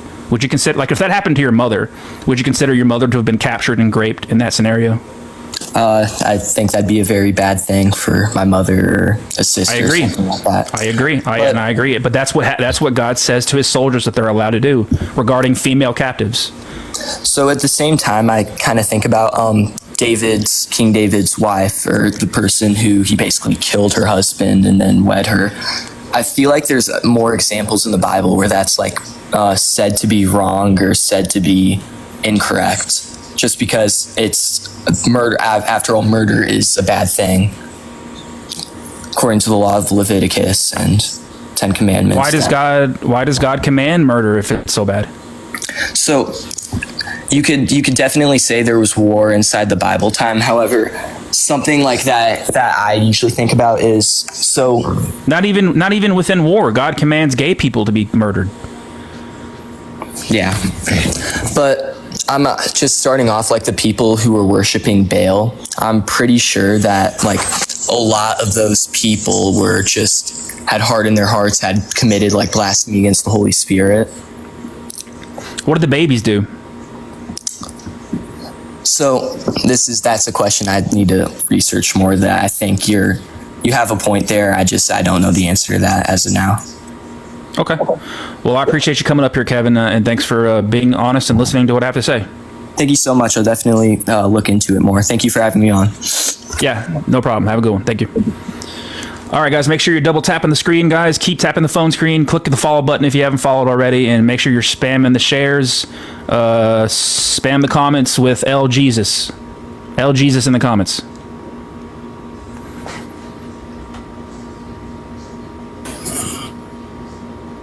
Hello? Oh, I didn't know that was going to be put on. What's up? Okay. Hello? Are you Christian? No, I'm a Satanist. I just wanted to say that I don't like Bible thumpers. So that's all I have to say. All right, I appreciate you being up here, man. Just looking to talk to Christians here. W Satanists.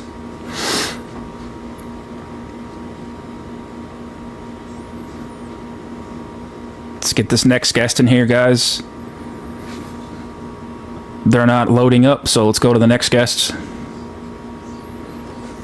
Appreciate you all being here, guys. I really am having fun right now. I'm glad to see you all here. Thank you for the gifts. Thank you for the gifts, guys. Guys, send me some turkeys. I'm trying to hit 10 turkeys on here, guys. Need some turkeys. Hello, how you doing? Adam? Yes, sir. How you doing? All right, how are you? I'm good. Can you come closer to your microphone, or are you using like earbuds or something? I just got my phone. I'm sorry. Yeah, you're like you kind of sound a little far away. It might be hard for people to hear. Can you hear me now? Yeah, but you're a little muffled. I don't know if people want to listen to that. Oh, You're just using your phone? You don't have Bluetooth on or anything? No, I don't know none of that stuff. Yeah, let me go ahead and send another guest. I'm gonna drop you down and send another guest request, because I don't think people are gonna want to listen to that. It's kind of hard to hear you.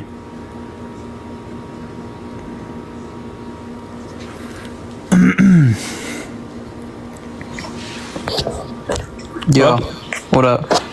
Are you 18 plus? Yes, sir. What's a W-2? Tax? All right, that's close enough. Are you Christian? Yes. All right, what do you want to talk about? We can talk about slavery.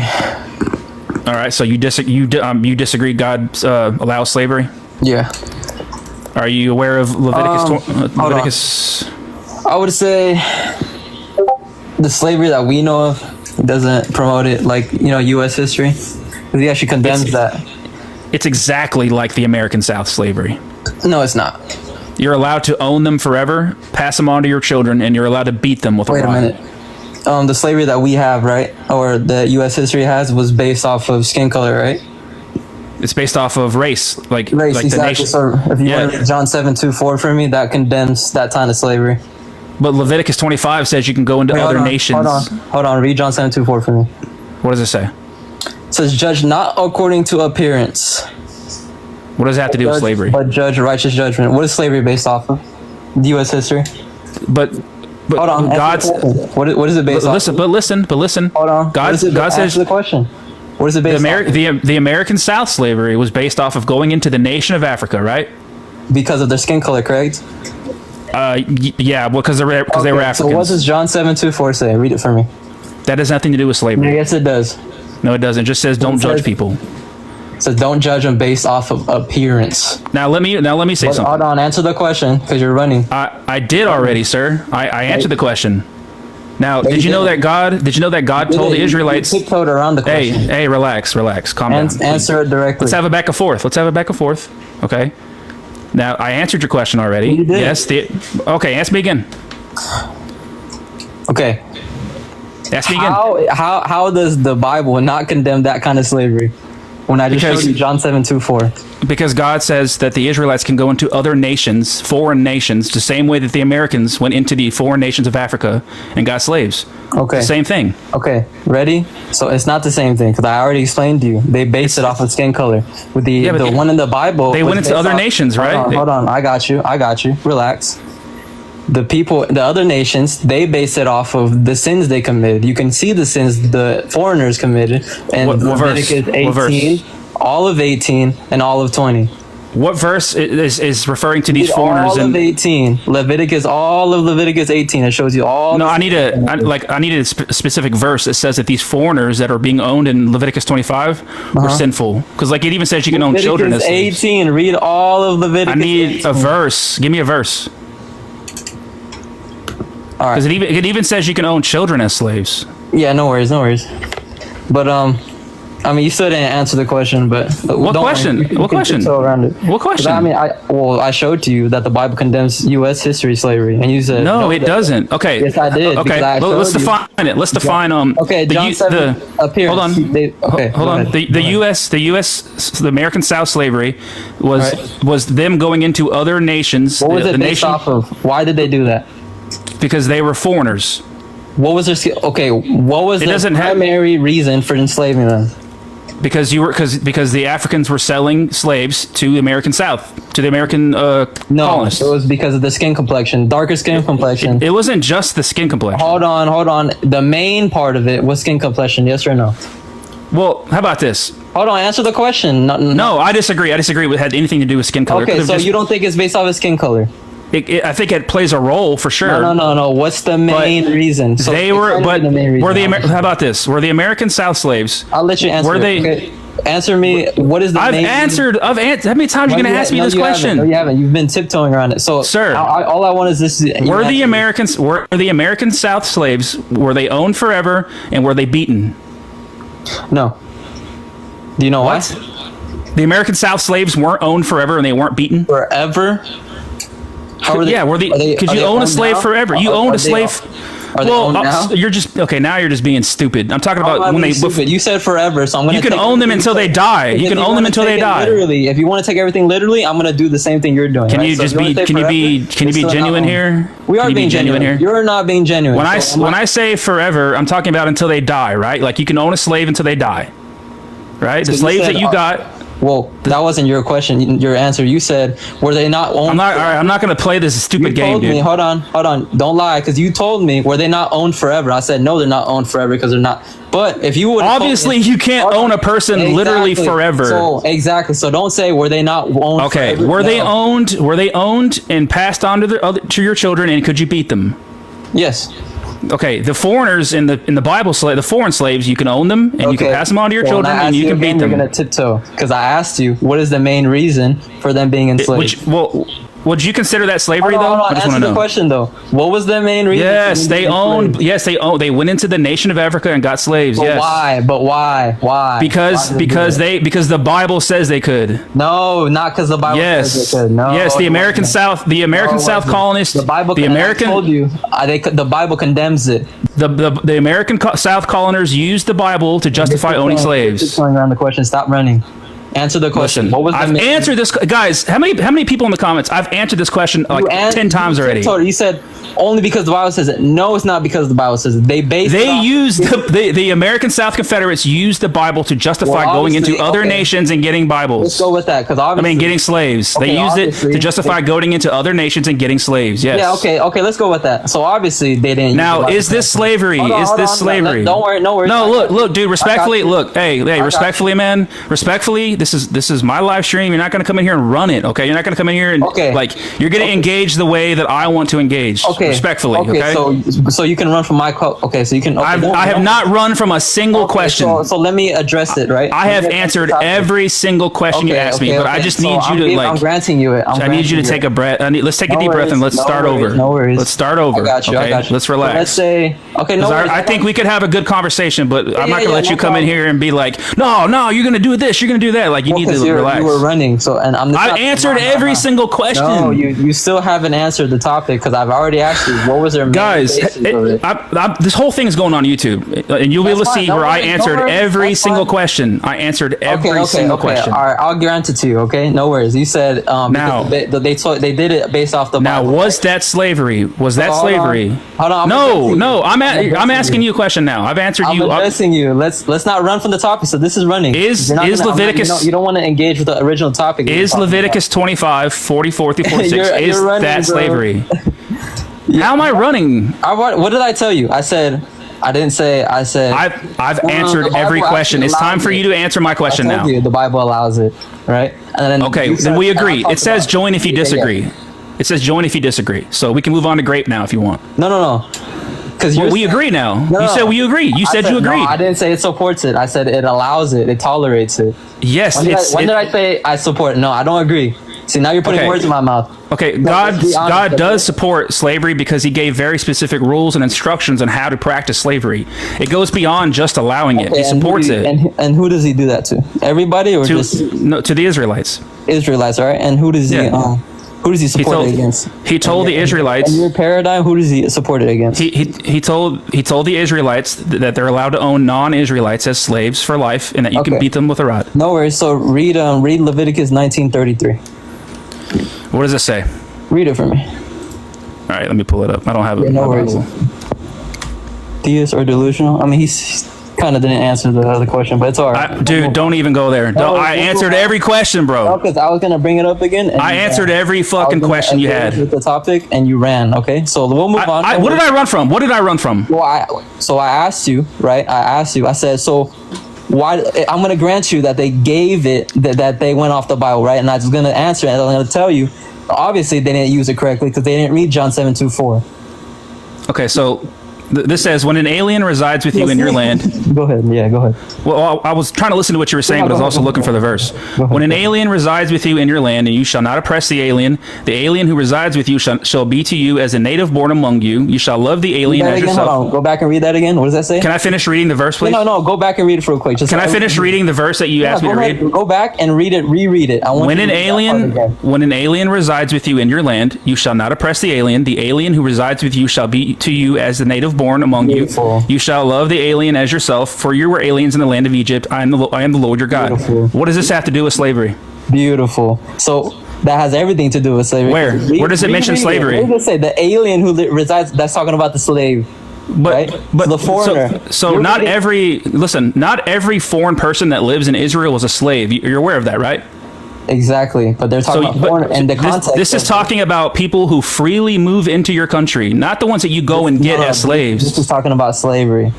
Where does it mention slavery? Okay, read the whole top part of Leviticus. All right, I'm gonna read it, and you stop me when you hear anything about slavery. Okay, when an alien resides with you in your land, you shall not oppress the alien. Okay, no worries, I'll pull it up. Stop me where it says anything about slavery. Okay, I'll pull it up. No worries.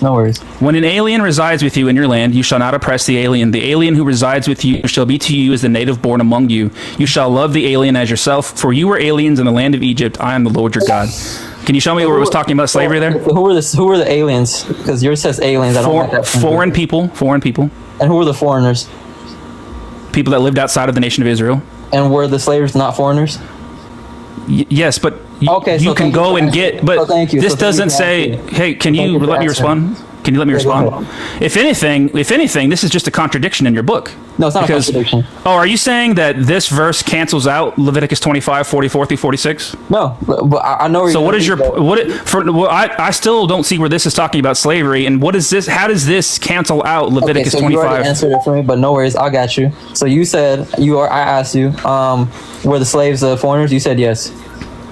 Not every single foreigner in Israel is. Doesn't matter. It doesn't matter. No, look, you're allowed to go and get foreigners and own them as slaves, right? Right? Yeah.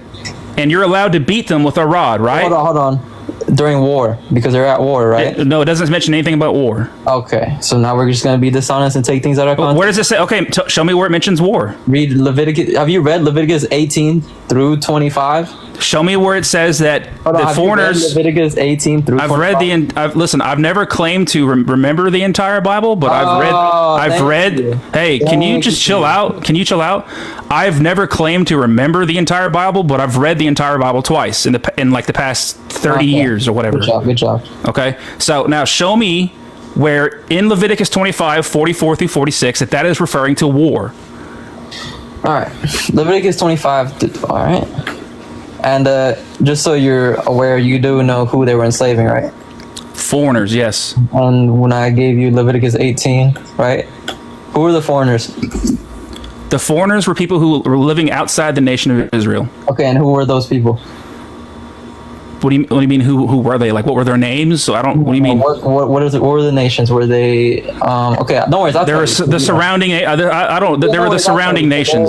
The Assyrians, the Egyptians, and the Canaanites. Okay. What's your people? Yes or no? I don't know. You don't know? No worries. Read Leviticus 18 and 20, then you'll know. So when it says you can get children as slaves, the children were bad people?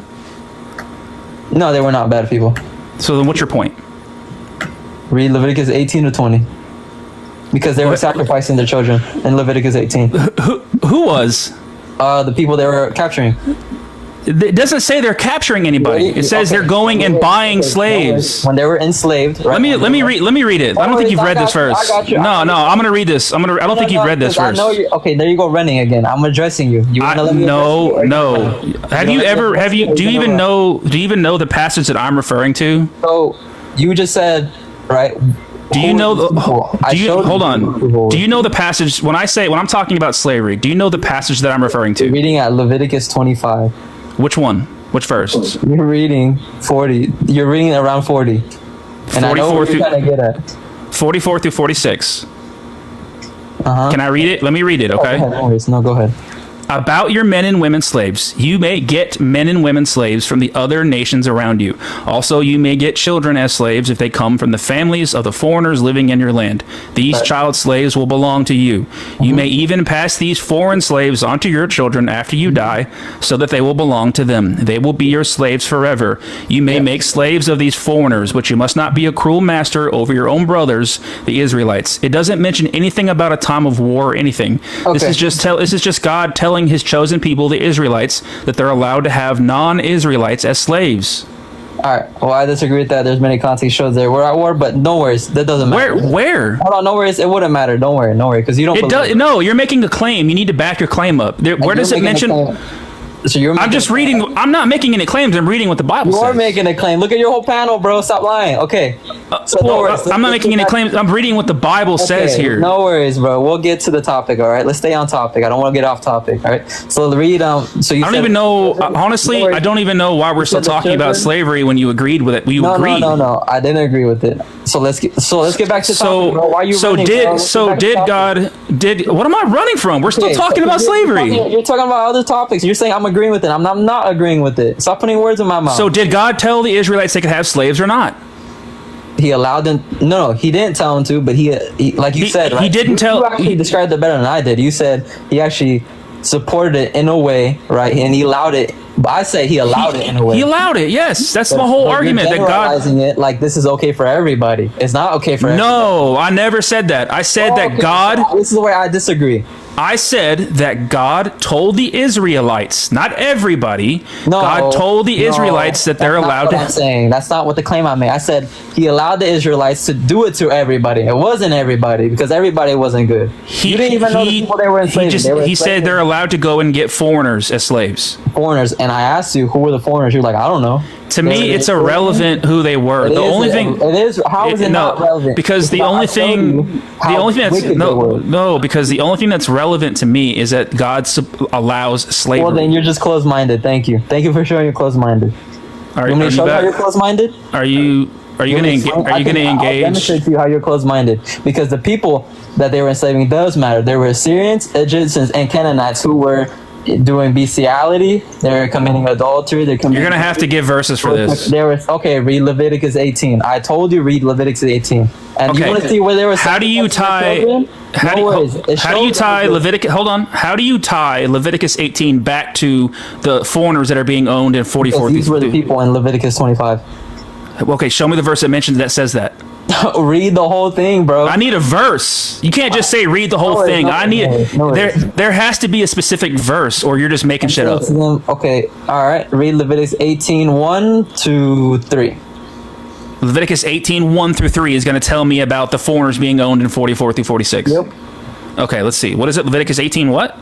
1 through 3? Mm-hmm. All right, we'll see. This better mention the slaves being owned in 44 through 46. No. That's not how you're going to run it. That's not how you're going to run it. You're going to read in context. Are you going to connect? I want the verse. Give me the verse, or you're just making it up. I'm reading. Okay, it mentions the Egyptians and the Canaanites, right? How do you tie that back to the slaves being owned in 44 through 46? Did I not answer this? I told you that the foreigners. I want the verse that says that these foreigners. No, I want the. Okay, then we'd have to read Leviticus. Listen, I want because you're claiming that these foreigners that are being owned as slaves in 44 through 46 were committing bestiality and committing all these things. Like what? How do you tie that back to that passage? What verse? So because those were the people in 25. I need the verse. Okay, no worries. You need the verse. You need just one verse. I need a verse that ties what you're saying back to the foreigners being owned in 44 through 46. Right? Because wait, if I show this to you, would you allow it? Allow? What do you mean allow it? So if I show you that these were the people in 25, you would actually say, that would be all right then. I'm confused with what you're asking me.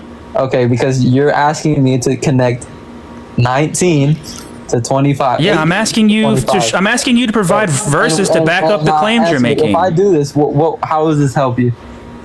Because you're making a claim. You're claiming that they're claiming that the foreigners being owned as slaves in 44 through 46 were all these awful, terrible people committing all these. I don't remember what you said, bestiality or whatever it was. Yeah, they're doing crazy. Yeah. I need a verse to back that claim up.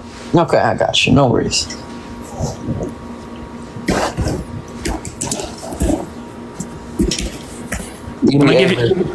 I'll give you a few minutes to look it up. Can you just go on mute and you can look it up? I'm gonna bring somebody else up.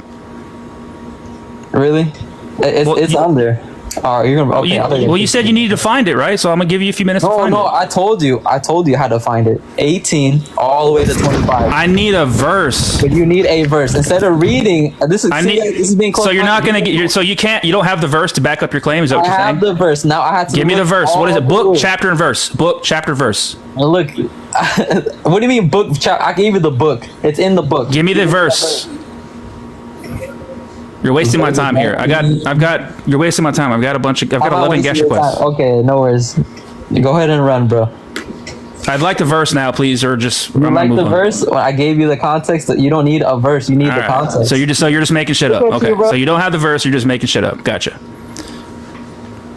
I have a very strict rule, guys. If it's not in the Bible, you're just making it up. I mean, if it's not in the Bible, you're making it up. It's just the way it is. Hello, Jake. Oh, fucking shit. Jake, we can hear you, Jake. I just requested somebody's live and they just accepted it. Jake, can you hear me? Just pissed him off. Jake, I hear you. Jake. Well, just don't participate.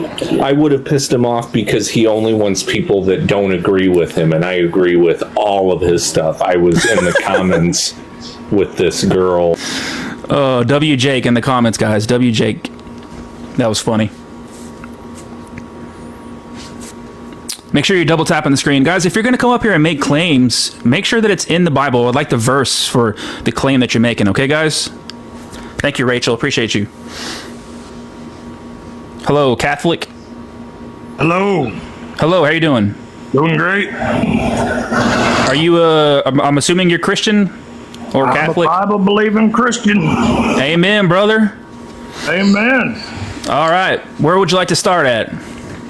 Well, I definitely don't believe God condones slavery. Okay, are you aware that God told the Israelites that they're allowed to have foreigners as slaves and you can own them forever and pass them on to your children, and you're also allowed to beat them with a rod? That's your interpretation. All right, go ahead and read it and tell me what your interpretation is. I don't need to read it. I have the Spirit. Oh, man.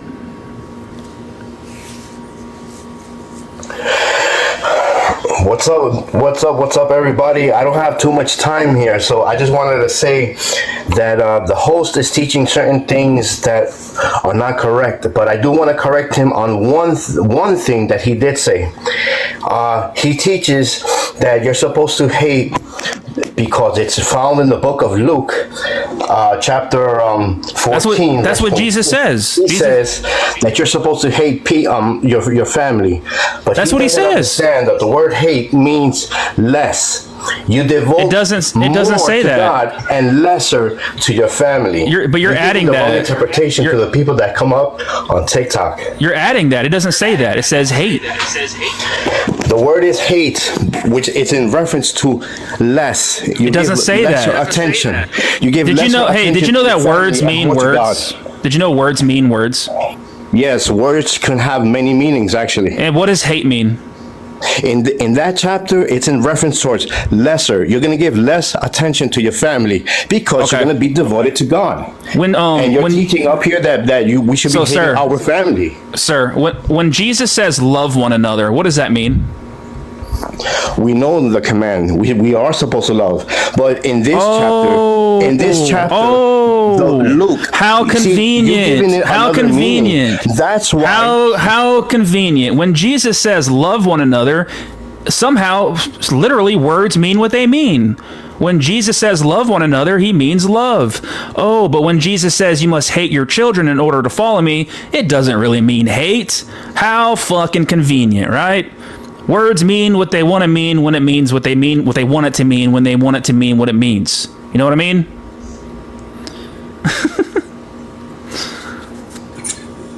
Oh, what's up, Skits? I was going to come here and correct that guy. The Greek there means hate. I mean, it's used countless times in the Bible, and it does not mean to less or whatever the fuck he was saying.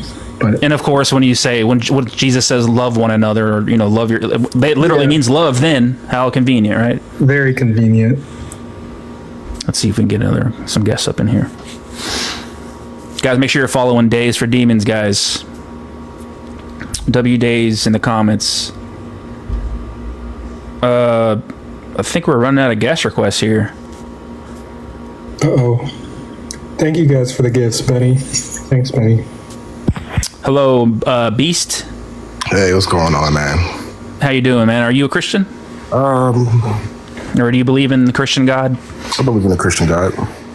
All right. Where do you want to start at here? Yes, the book does state that these things were relevant around those times, but I believe that it was a deeper meaning to all of them, and then some of the words can be misconstrued by man.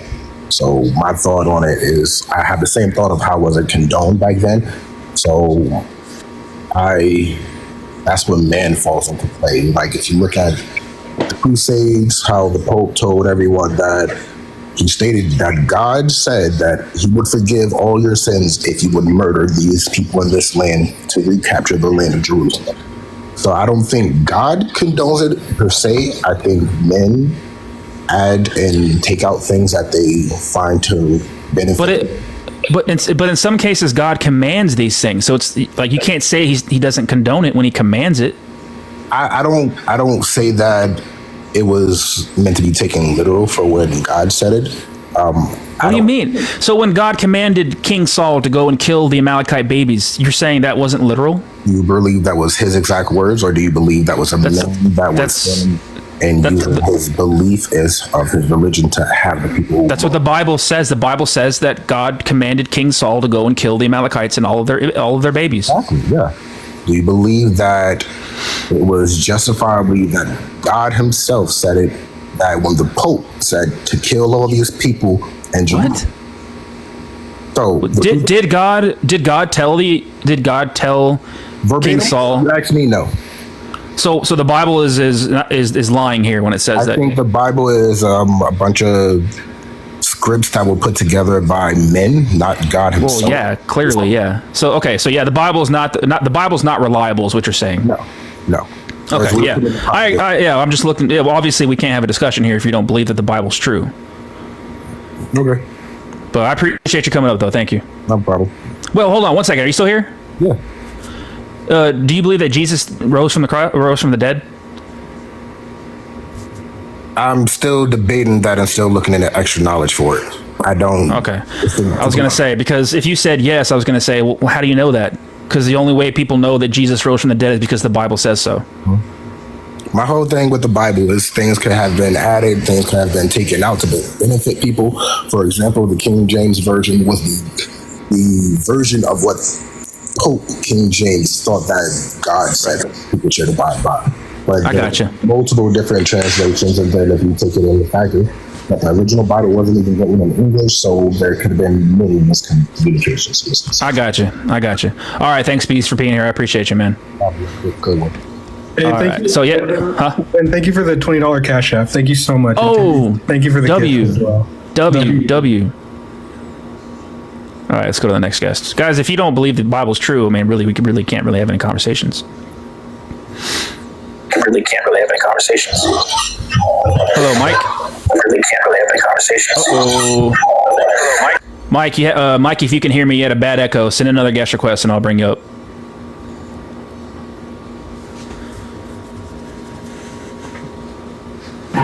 Do I believe the Bible's true? Absolutely not. Hello, Wayne, are you there? Yeah, I'm here. What's up? How you doing, man? Are you a Christian? Yeah, and I'm doing good. How are you? I'm good, thank you.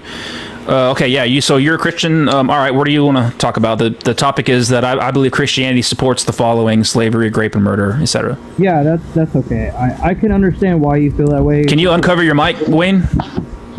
Huh? Oh, sorry. There you are. You're loud and clear now. I hear you. All right. Yeah, I can understand why you feel that way. There's a lot of people that still feel that exact same way. And a reason being is because people, they don't look far enough back into history to actually evaluate what happened back during like the time of the Roman Empire, when they were trying to basically weaponize scripture, because at the time it was a new thing and people were kind of scared of it. So at the time they tried to weaponize these things by creating these religious groups, or these like cultist religious groups that kind of, the intention of that was to spread false doctrine and falsify like the idea of the following of Christ, so people would be turned off from it. So when you get things like slavery or rape or murder in the Bible, a lot of the times the Bible talks in metaphors or parables, so it's kind of hard for people to understand. It's kind of like one big puzzle. But when you have that relationship with the Most High and you have discernment, you can understand it a lot better. That's why there's a lot of things in Scripture that teaches Christians about discernment, or having like a carnal mind, or leading upon your own. Okay. Well, real quick. Thank you so much, Evan, for the $20 on Cash App, dude. Love you so much, man. Appreciate you. You're a big W Evan, guys, so much. I really appreciate you, Evan. So Wayne, can you help me understand a passage, because it sounds like you have like the understanding of the Holy Spirit's with you, and you might be able to understand these passages better than Days and I. So can you help me definitely tell you what's bullshit, what's not bullshit. Yeah. Oh, okay. So like I'm under the impression that this would be capturing and raping a woman, just from reading what it says. I don't know. Can you help me understand this? It's Deuteronomy 21, 10 through 14. Do you have your Bible with you? Yeah, right now I was looking for something I wanted to share with you, but we can look into that first if I can find it. Yeah, like it says, this is regarding female captives, right? It says you can capture women in war and kill their parents, and then take her to your house, and then you go into her and make her that's actually a perfect example of the influence of, like I was referring to, like these cultist groups, these people who wanted to falsify like scripture and things. A lot of times back then what they would do, especially during the war times, is they would unalive Christians, take these Bibles, and they would start to like rewrite them and spread false scriptures to try to teach people this manipulated. Are you saying the Bible is not reliable? No, it's reliable, but only to people that actually understand or want to understand it. Okay, so help me understand this passage here. Help me understand this passage. Is this capturing and raping a woman? It can say that, right? Because at that time, that's what they were being taught to do. But they knew that if they was to try to weaponize the Bible, that it would get people to believe it even more, that it was politically and morally correct when it wasn't. Because that is. Can you help me understand this passage now, please? Yes, I just did. I told you that is wrong, and that what they did. It's wrong. They falsified the scripture. Yes, that would not be. How do you know that this is a false scripture? Because that's what they did back then. If you do enough research and actually look into history, you would know that the older Bibles didn't have that stuff in it. Is Genesis 1:1 a false scripture? The old Geneva Bibles back then, they didn't have that stuff in it. Nothing about condoning murder, telling people to. So which Bible is reliable? Which one's reliable? It's hard to say for now. You'd have to find like a really old 26th century. Oh my fucking God. That's fucking frustrating. I know the Bible. I understand the Bible.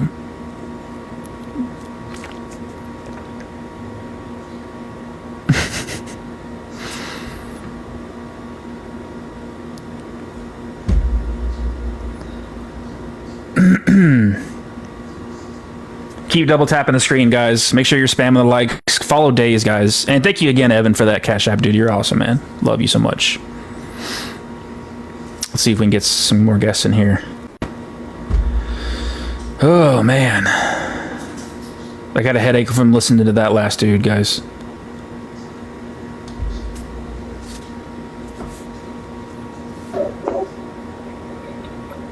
Hey, I'm not a Christian. I'm not an op. I wanted to say something really quick about the word hate about that guy. According to BibleStudyTools.com, which is a Christian site, by the way, the biblical definition of the word hate is a strong dislike or ill will toward persons or things. So Christians, stop cherry picking, stop sugarcoating Luke 14:26. Stop lying to yourselves. That's all I had to say, Skits. You're the fucking best, brother.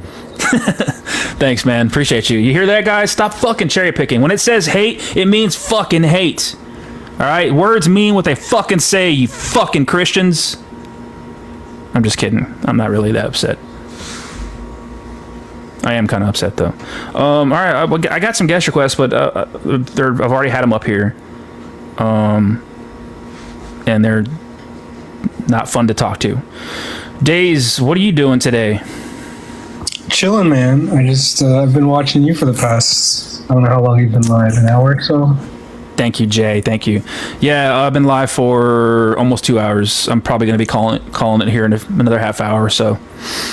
Nice. Yeah, Let's get Chris Film Freak in here. I think he's a friendly. Hey, yeah, I'm. Can you hear me?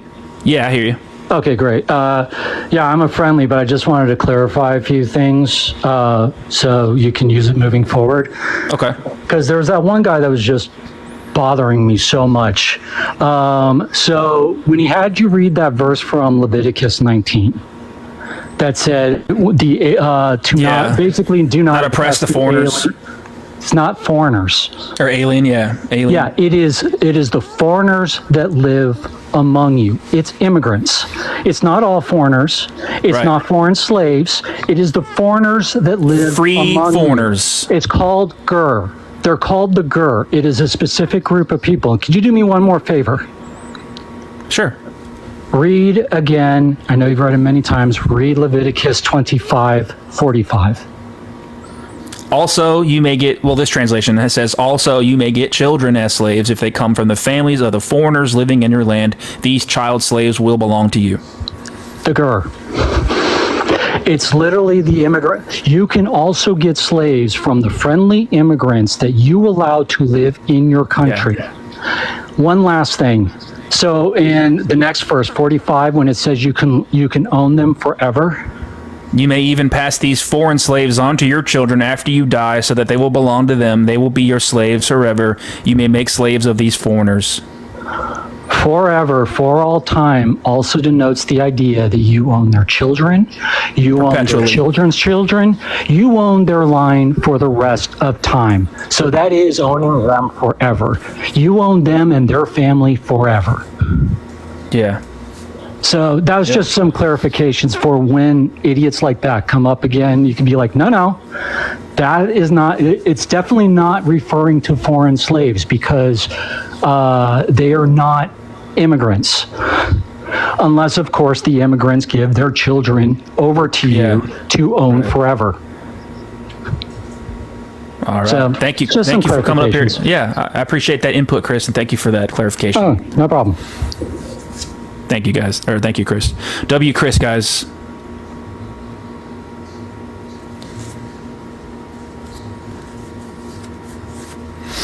Make sure you're spamming the likes, guys. Let's get to 50,000 likes.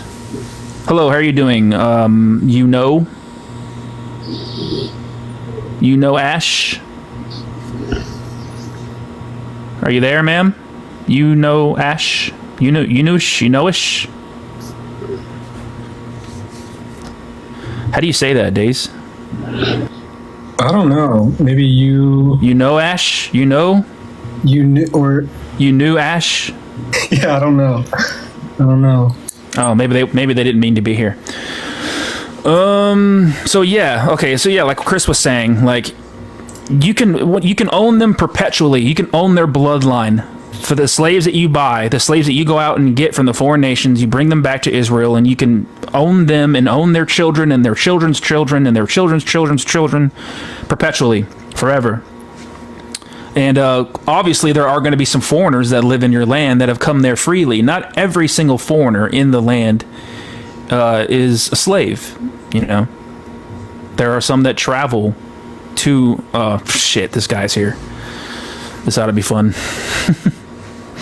No degree. No degree, are you here with us? Yes. How you doing? Good. I have a question for you. All right. I had a debate last week with Godless Engineer, and also had a debate with allegedly Ian. He came on my live a week before that. We debated slavery, and both of them define endorsement as if a law is just simply allowing a certain action and legislating it, then that's synonymous with an endorsement. And the problem is, I don't agree with that, and I've actually have a number of atheists who disagree with that as well, particularly some well-educated atheists. And I was wondering what your position is on that. If there's a law allowing a certain action, is that synonymous with endorsing that action? I think so. I think I would argue that not only does God allow slavery, he goes a step further by giving very specific rules and instructions on how to practice it, indicating that he endorses it, condones it, supports it. He doesn't just say, I'm going to sit back and y'all do you. He goes a step further than just simply allowing it by teaching how it's to be done, by saying, here's how you do it, here's how you can own them, here's who you can own, here's who you can own forever, here's who you cannot own forever. I would say that is indicating that he endorses, supports it, condones it. Well, that's how most laws work anyway. They'll have a law allowed, and then they'll have specific rules on how this action is to be done, such as smoking cigarettes or something, where you can and where you cannot do it, how you can do it, things like that, or prison, dealing with prisoners and things like that. So you would say that it's endorsing a society having prisoners, and that's synonymous, even though it's got specific rules and regulations on how to treat your prisoners, what you can do, what you can't do, and things like that? I don't think prison is the same as slavery. Well, no, that's kind of a different debate, but I'm just wondering, there is rules dealing with how to treat prisoners who do not have their freedom. Well, they've committed a crime. So is that synonymous with saying, you're endorsing taking people as prisoner? Wait, I'm confused by your question. I would say yes. That putting laws in place for prisons and prisoners is supporting having prisoners. I mean, it's directly supporting that. It's telling. Well, I'm saying endorsing, not support. Like it's endorsing. I think the practice of taking people as prisoner. Well, isn't endorsing synonymous with supporting? Yeah, I think they're pretty synonymous. So I'd say yes, it is endorsing taking people as prisoner under these certain conditions. Okay, so you would say that under certain conditions, these rules are saying you have a moral obligation to take someone as a prisoner. Is that what you're saying? Probably not moral. Because I talked to a doctor of philosophy named Dan Linford. He's an atheist. And he said that just because there's laws allowing a certain action doesn't make that action allowed in that law as an obligation. And therefore, because it's not an obligation, it's not synonymous with endorsing. Okay. Because it's not obligated? Yeah, just because he was arguing when I asked him last night. We had a lengthy conversation about it. He said that that just because someone has written down, given a law in a society, does not mean that you're obligated to something. You should be obligated. And he was kind of saying if someone is endorsing something, they're viewing it as this should be a moral obligation. This be something that you should do. And I was just wondering if you think the Bible is teaching that. I don't think. I don't think God is saying this is something you should do. I think God is saying if you choose to do this, this is how you are to do it. Okay, so you're not obligated to own slaves or anything, obviously. I don't think so. I don't think you can argue. I mean, I don't think I would be able to argue that God is saying you are obligated to have slaves. He's definitely not commanding it. I don't think he's commanding the Israelites to get slaves. He's saying you're allowed to, and if you choose to do so, here are the rules and then regulations and instructions on how to do it. Okay, well, that was all I had to really ask. So I just thought I'd come up and ask it and see what y'all thought. All right. Did you have any other questions? I got another guest request. Nope. All right. Thank you, man. Appreciate you being here. No problem. Yeah, I would say that we have laws. He brought up smoking. So the government endorses people smoking, but only in certain places at a certain age. I mean, there are rules to it, but they're endorsing the act of smoking, So I would say. And I looked it up earlier. It says an endorsement is like a formal statement of support. So they are pretty much the same thing. Yeah. The government definitely supports people doing certain things in certain conditions. So yeah. Are you here with us, Jay? Yes, I am. How you doing, brother? I'm good. How are you doing? Good. Are you a Christian, or do you believe in the Christian God? I am a Christian. Yes, I do. Yes, I am. All right. What would you like to talk about? So I guess I like to go back to slavery again. So the whole kind of thought about it, I don't know, have you took a look at Exodus 21:16 at all? Yeah, that's about kidnapping, not slavery. Well, so they did the kidnapping for this. It was for the slavery. So God doesn't approve of slavery in itself. So that's why he told the Jews, he does. Slavery is morally permissible to God. That's why he put it on the list of things you're allowed to do, as opposed to putting it on the list of things you're not allowed to do, like eating shellfish. Where do you see that at? In Leviticus 25, where he tells the Israelites that they're allowed to have non-Israelites as slaves. Absolutely, and they're allowed. And that word "slaves" there. It refers to as a bondservant or servants who then give themselves over, because no, they're owned forever. If you're owned forever, Jay, it could be forever, my brother. It can. Jay, these people aren't. This is not bond servitude. This is not debt slavery. This is chattel slavery. There's a different set of. There's totally different. chattel slavery. That's Jay. why. Okay, a bond servant is somebody who's pays off a debt and they're free to go, right? Well, now sometimes it matters how large your debt is. So there's different ways you can settle that debt. Sometimes you'll work for the rest of your life. Or let me read this to you. This is not about owing a debt or anything. Okay, about your men and women slaves, you may get men and women slaves from the other nations around you, meaning the foreigners. Also, you may get children as slaves if they come from the families of foreigners living in your land. These child slaves will belong to you. You may even pass these foreign slaves on to your children after you die, so that they will belong to them. They will be your slaves forever. You may make slaves of these foreigners. Yeah. It's not. It's not a bond servant. It's not a debt servitude. As so much as ISO as more as it is EXO, because if I said don't look at it so much as ISO as it is EXO. What is that? I'm not sure what you mean by that. What I mean is don't isolate just the passage, but look at it as existential as the whole book and as itself. What is the reason why it says you can go outside of the nation to get people to be slaves? Because God doesn't want his chosen people, the Israelites, owning themselves as slaves. But he's allowing them to go and get foreigners as slaves. That's right. So can I ask you? I ask you this? So it sounds like we agree that God allows slavery. No, I don't agree with that at all. Well, so did God tell? Did God? Hold on, Jay. Jay, yeah, go ahead, brother. You're saying you disagree, but I disagree. Did God tell the Israelites that they can go and get slaves? Yes or no?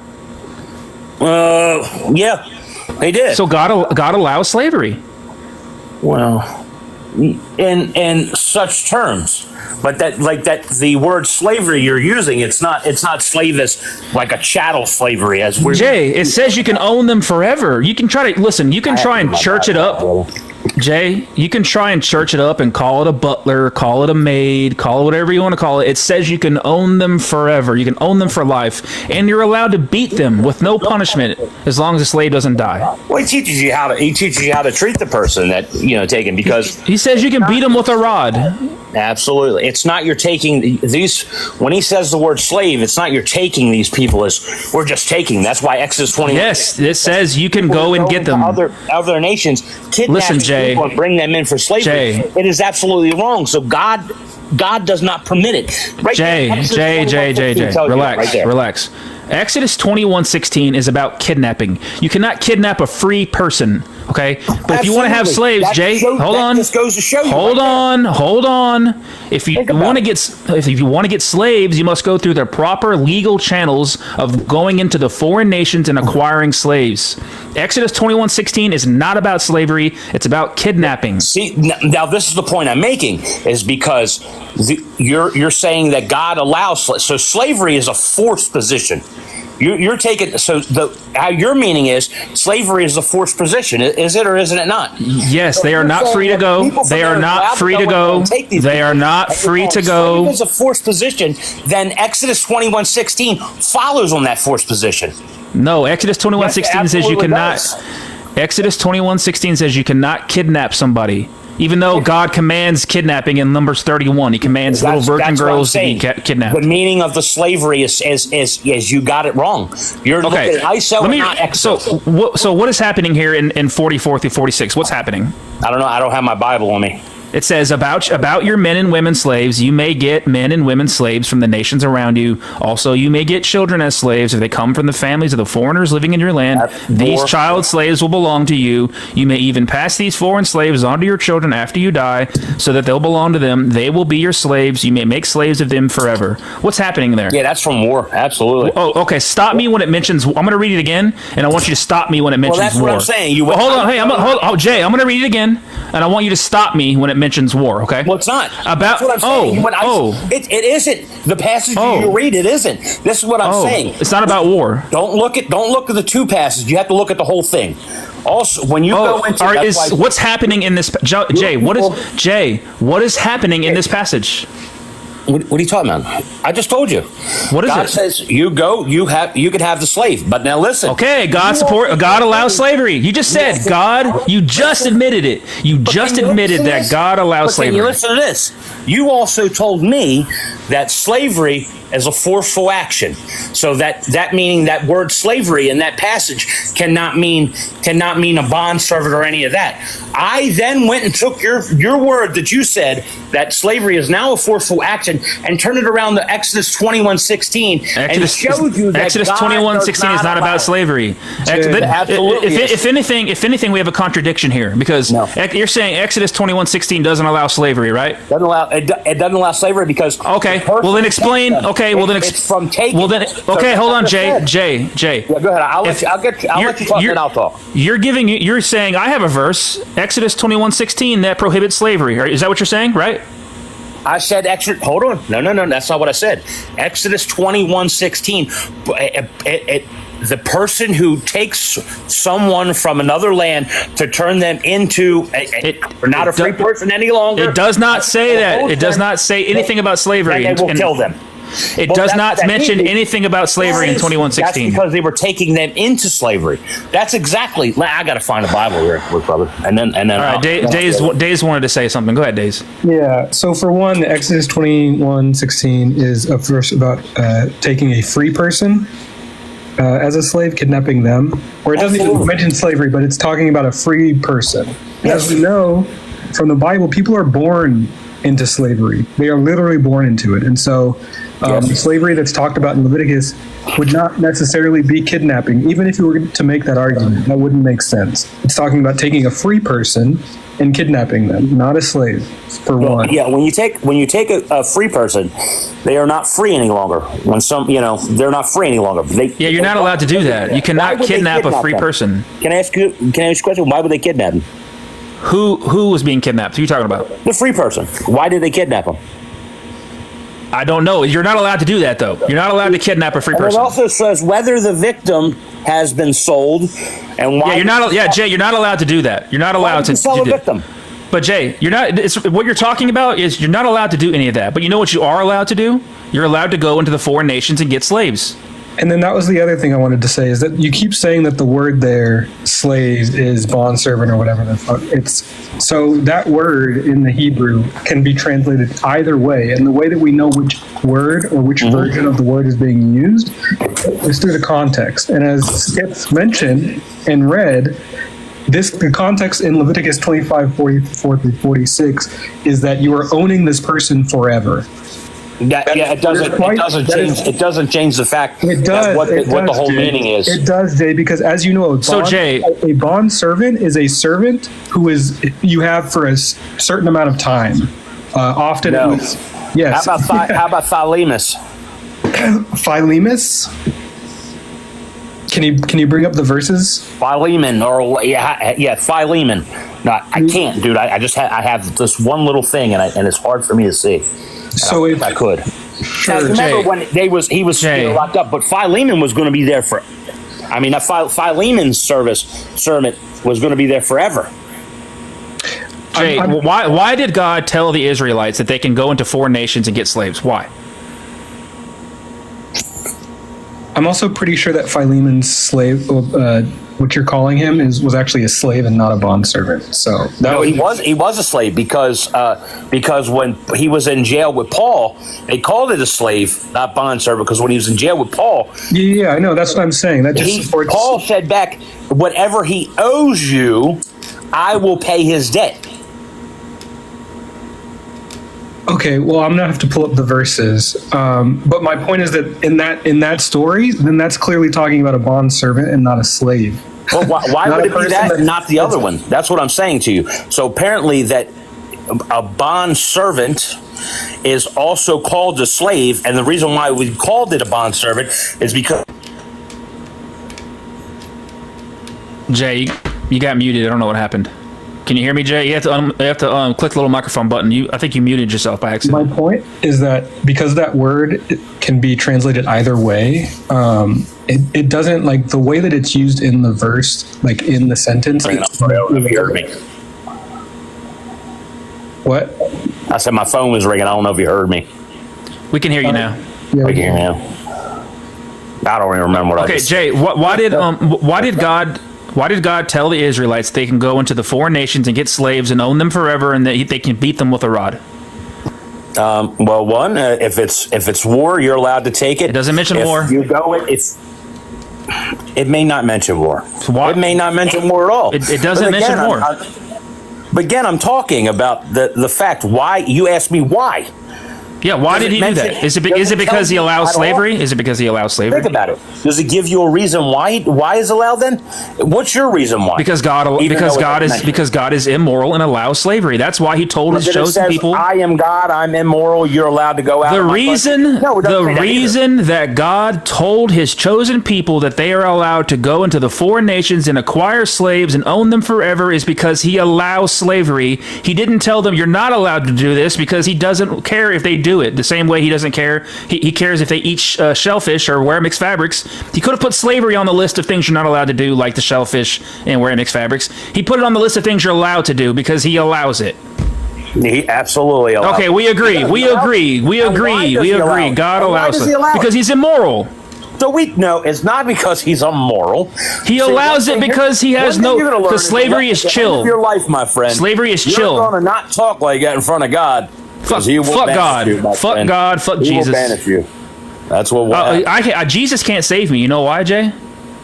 Because I've already committed. He's not going to save you because you don't believe in him. I committed blasphemy, so Jesus can't save me. No, it's blasphemy of the Holy Spirit. Yeah, I blasphemed the Holy Spirit, and Jesus can't save me. Well, then I'm sorry for you, brother. No, you're not. Yeah, I am. Now listen. You agreed that God allows slavery. We agree now, so we can move on to the next one if you want to. Grape or murder. No, I'd rather not, my friend. Yeah, why are you running from the Bible? Why are you running from the Bible? Why are you running from the Bible? I'm not running from the Bible. I do have other things to do there. Are you pro-life?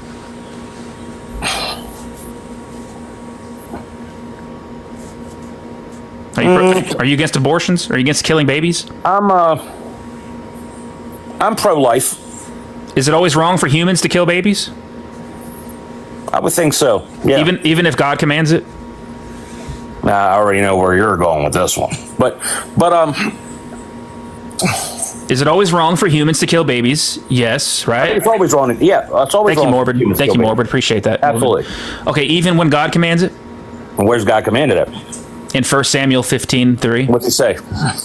God sent King Saul to go and kill the Amalekites and kill all the men and women and children and infants. That's fine. He says to do it, you go do it. So it's not always wrong. Is it kill or is it murder? Which one is it? So it's not. It's a baby, sir. It's murder. It's not. Jay. Hold on, Jay. Murder. That's what I'm asking you. Hold on, Jay. So it's not always wrong for humans to kill babies, is it?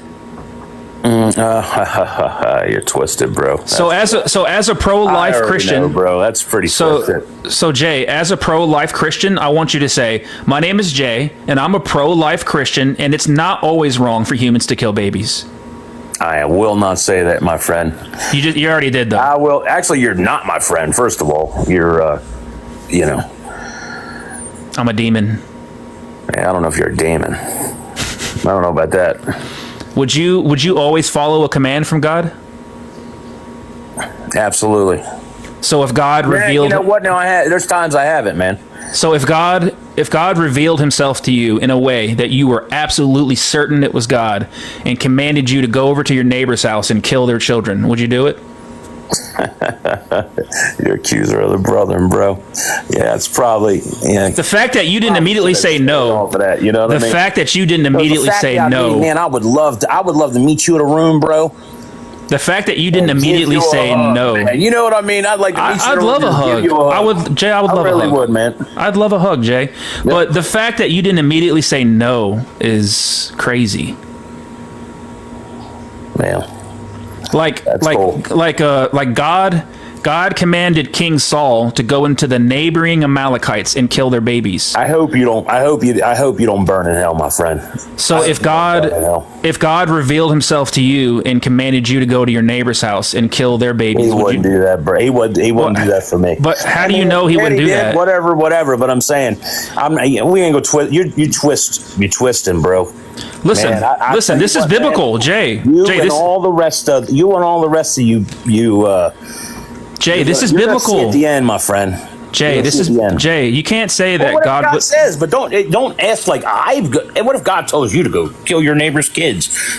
Come on, would you brother. would you do it? Would Come you on, would you obey that command from God? I just want to know.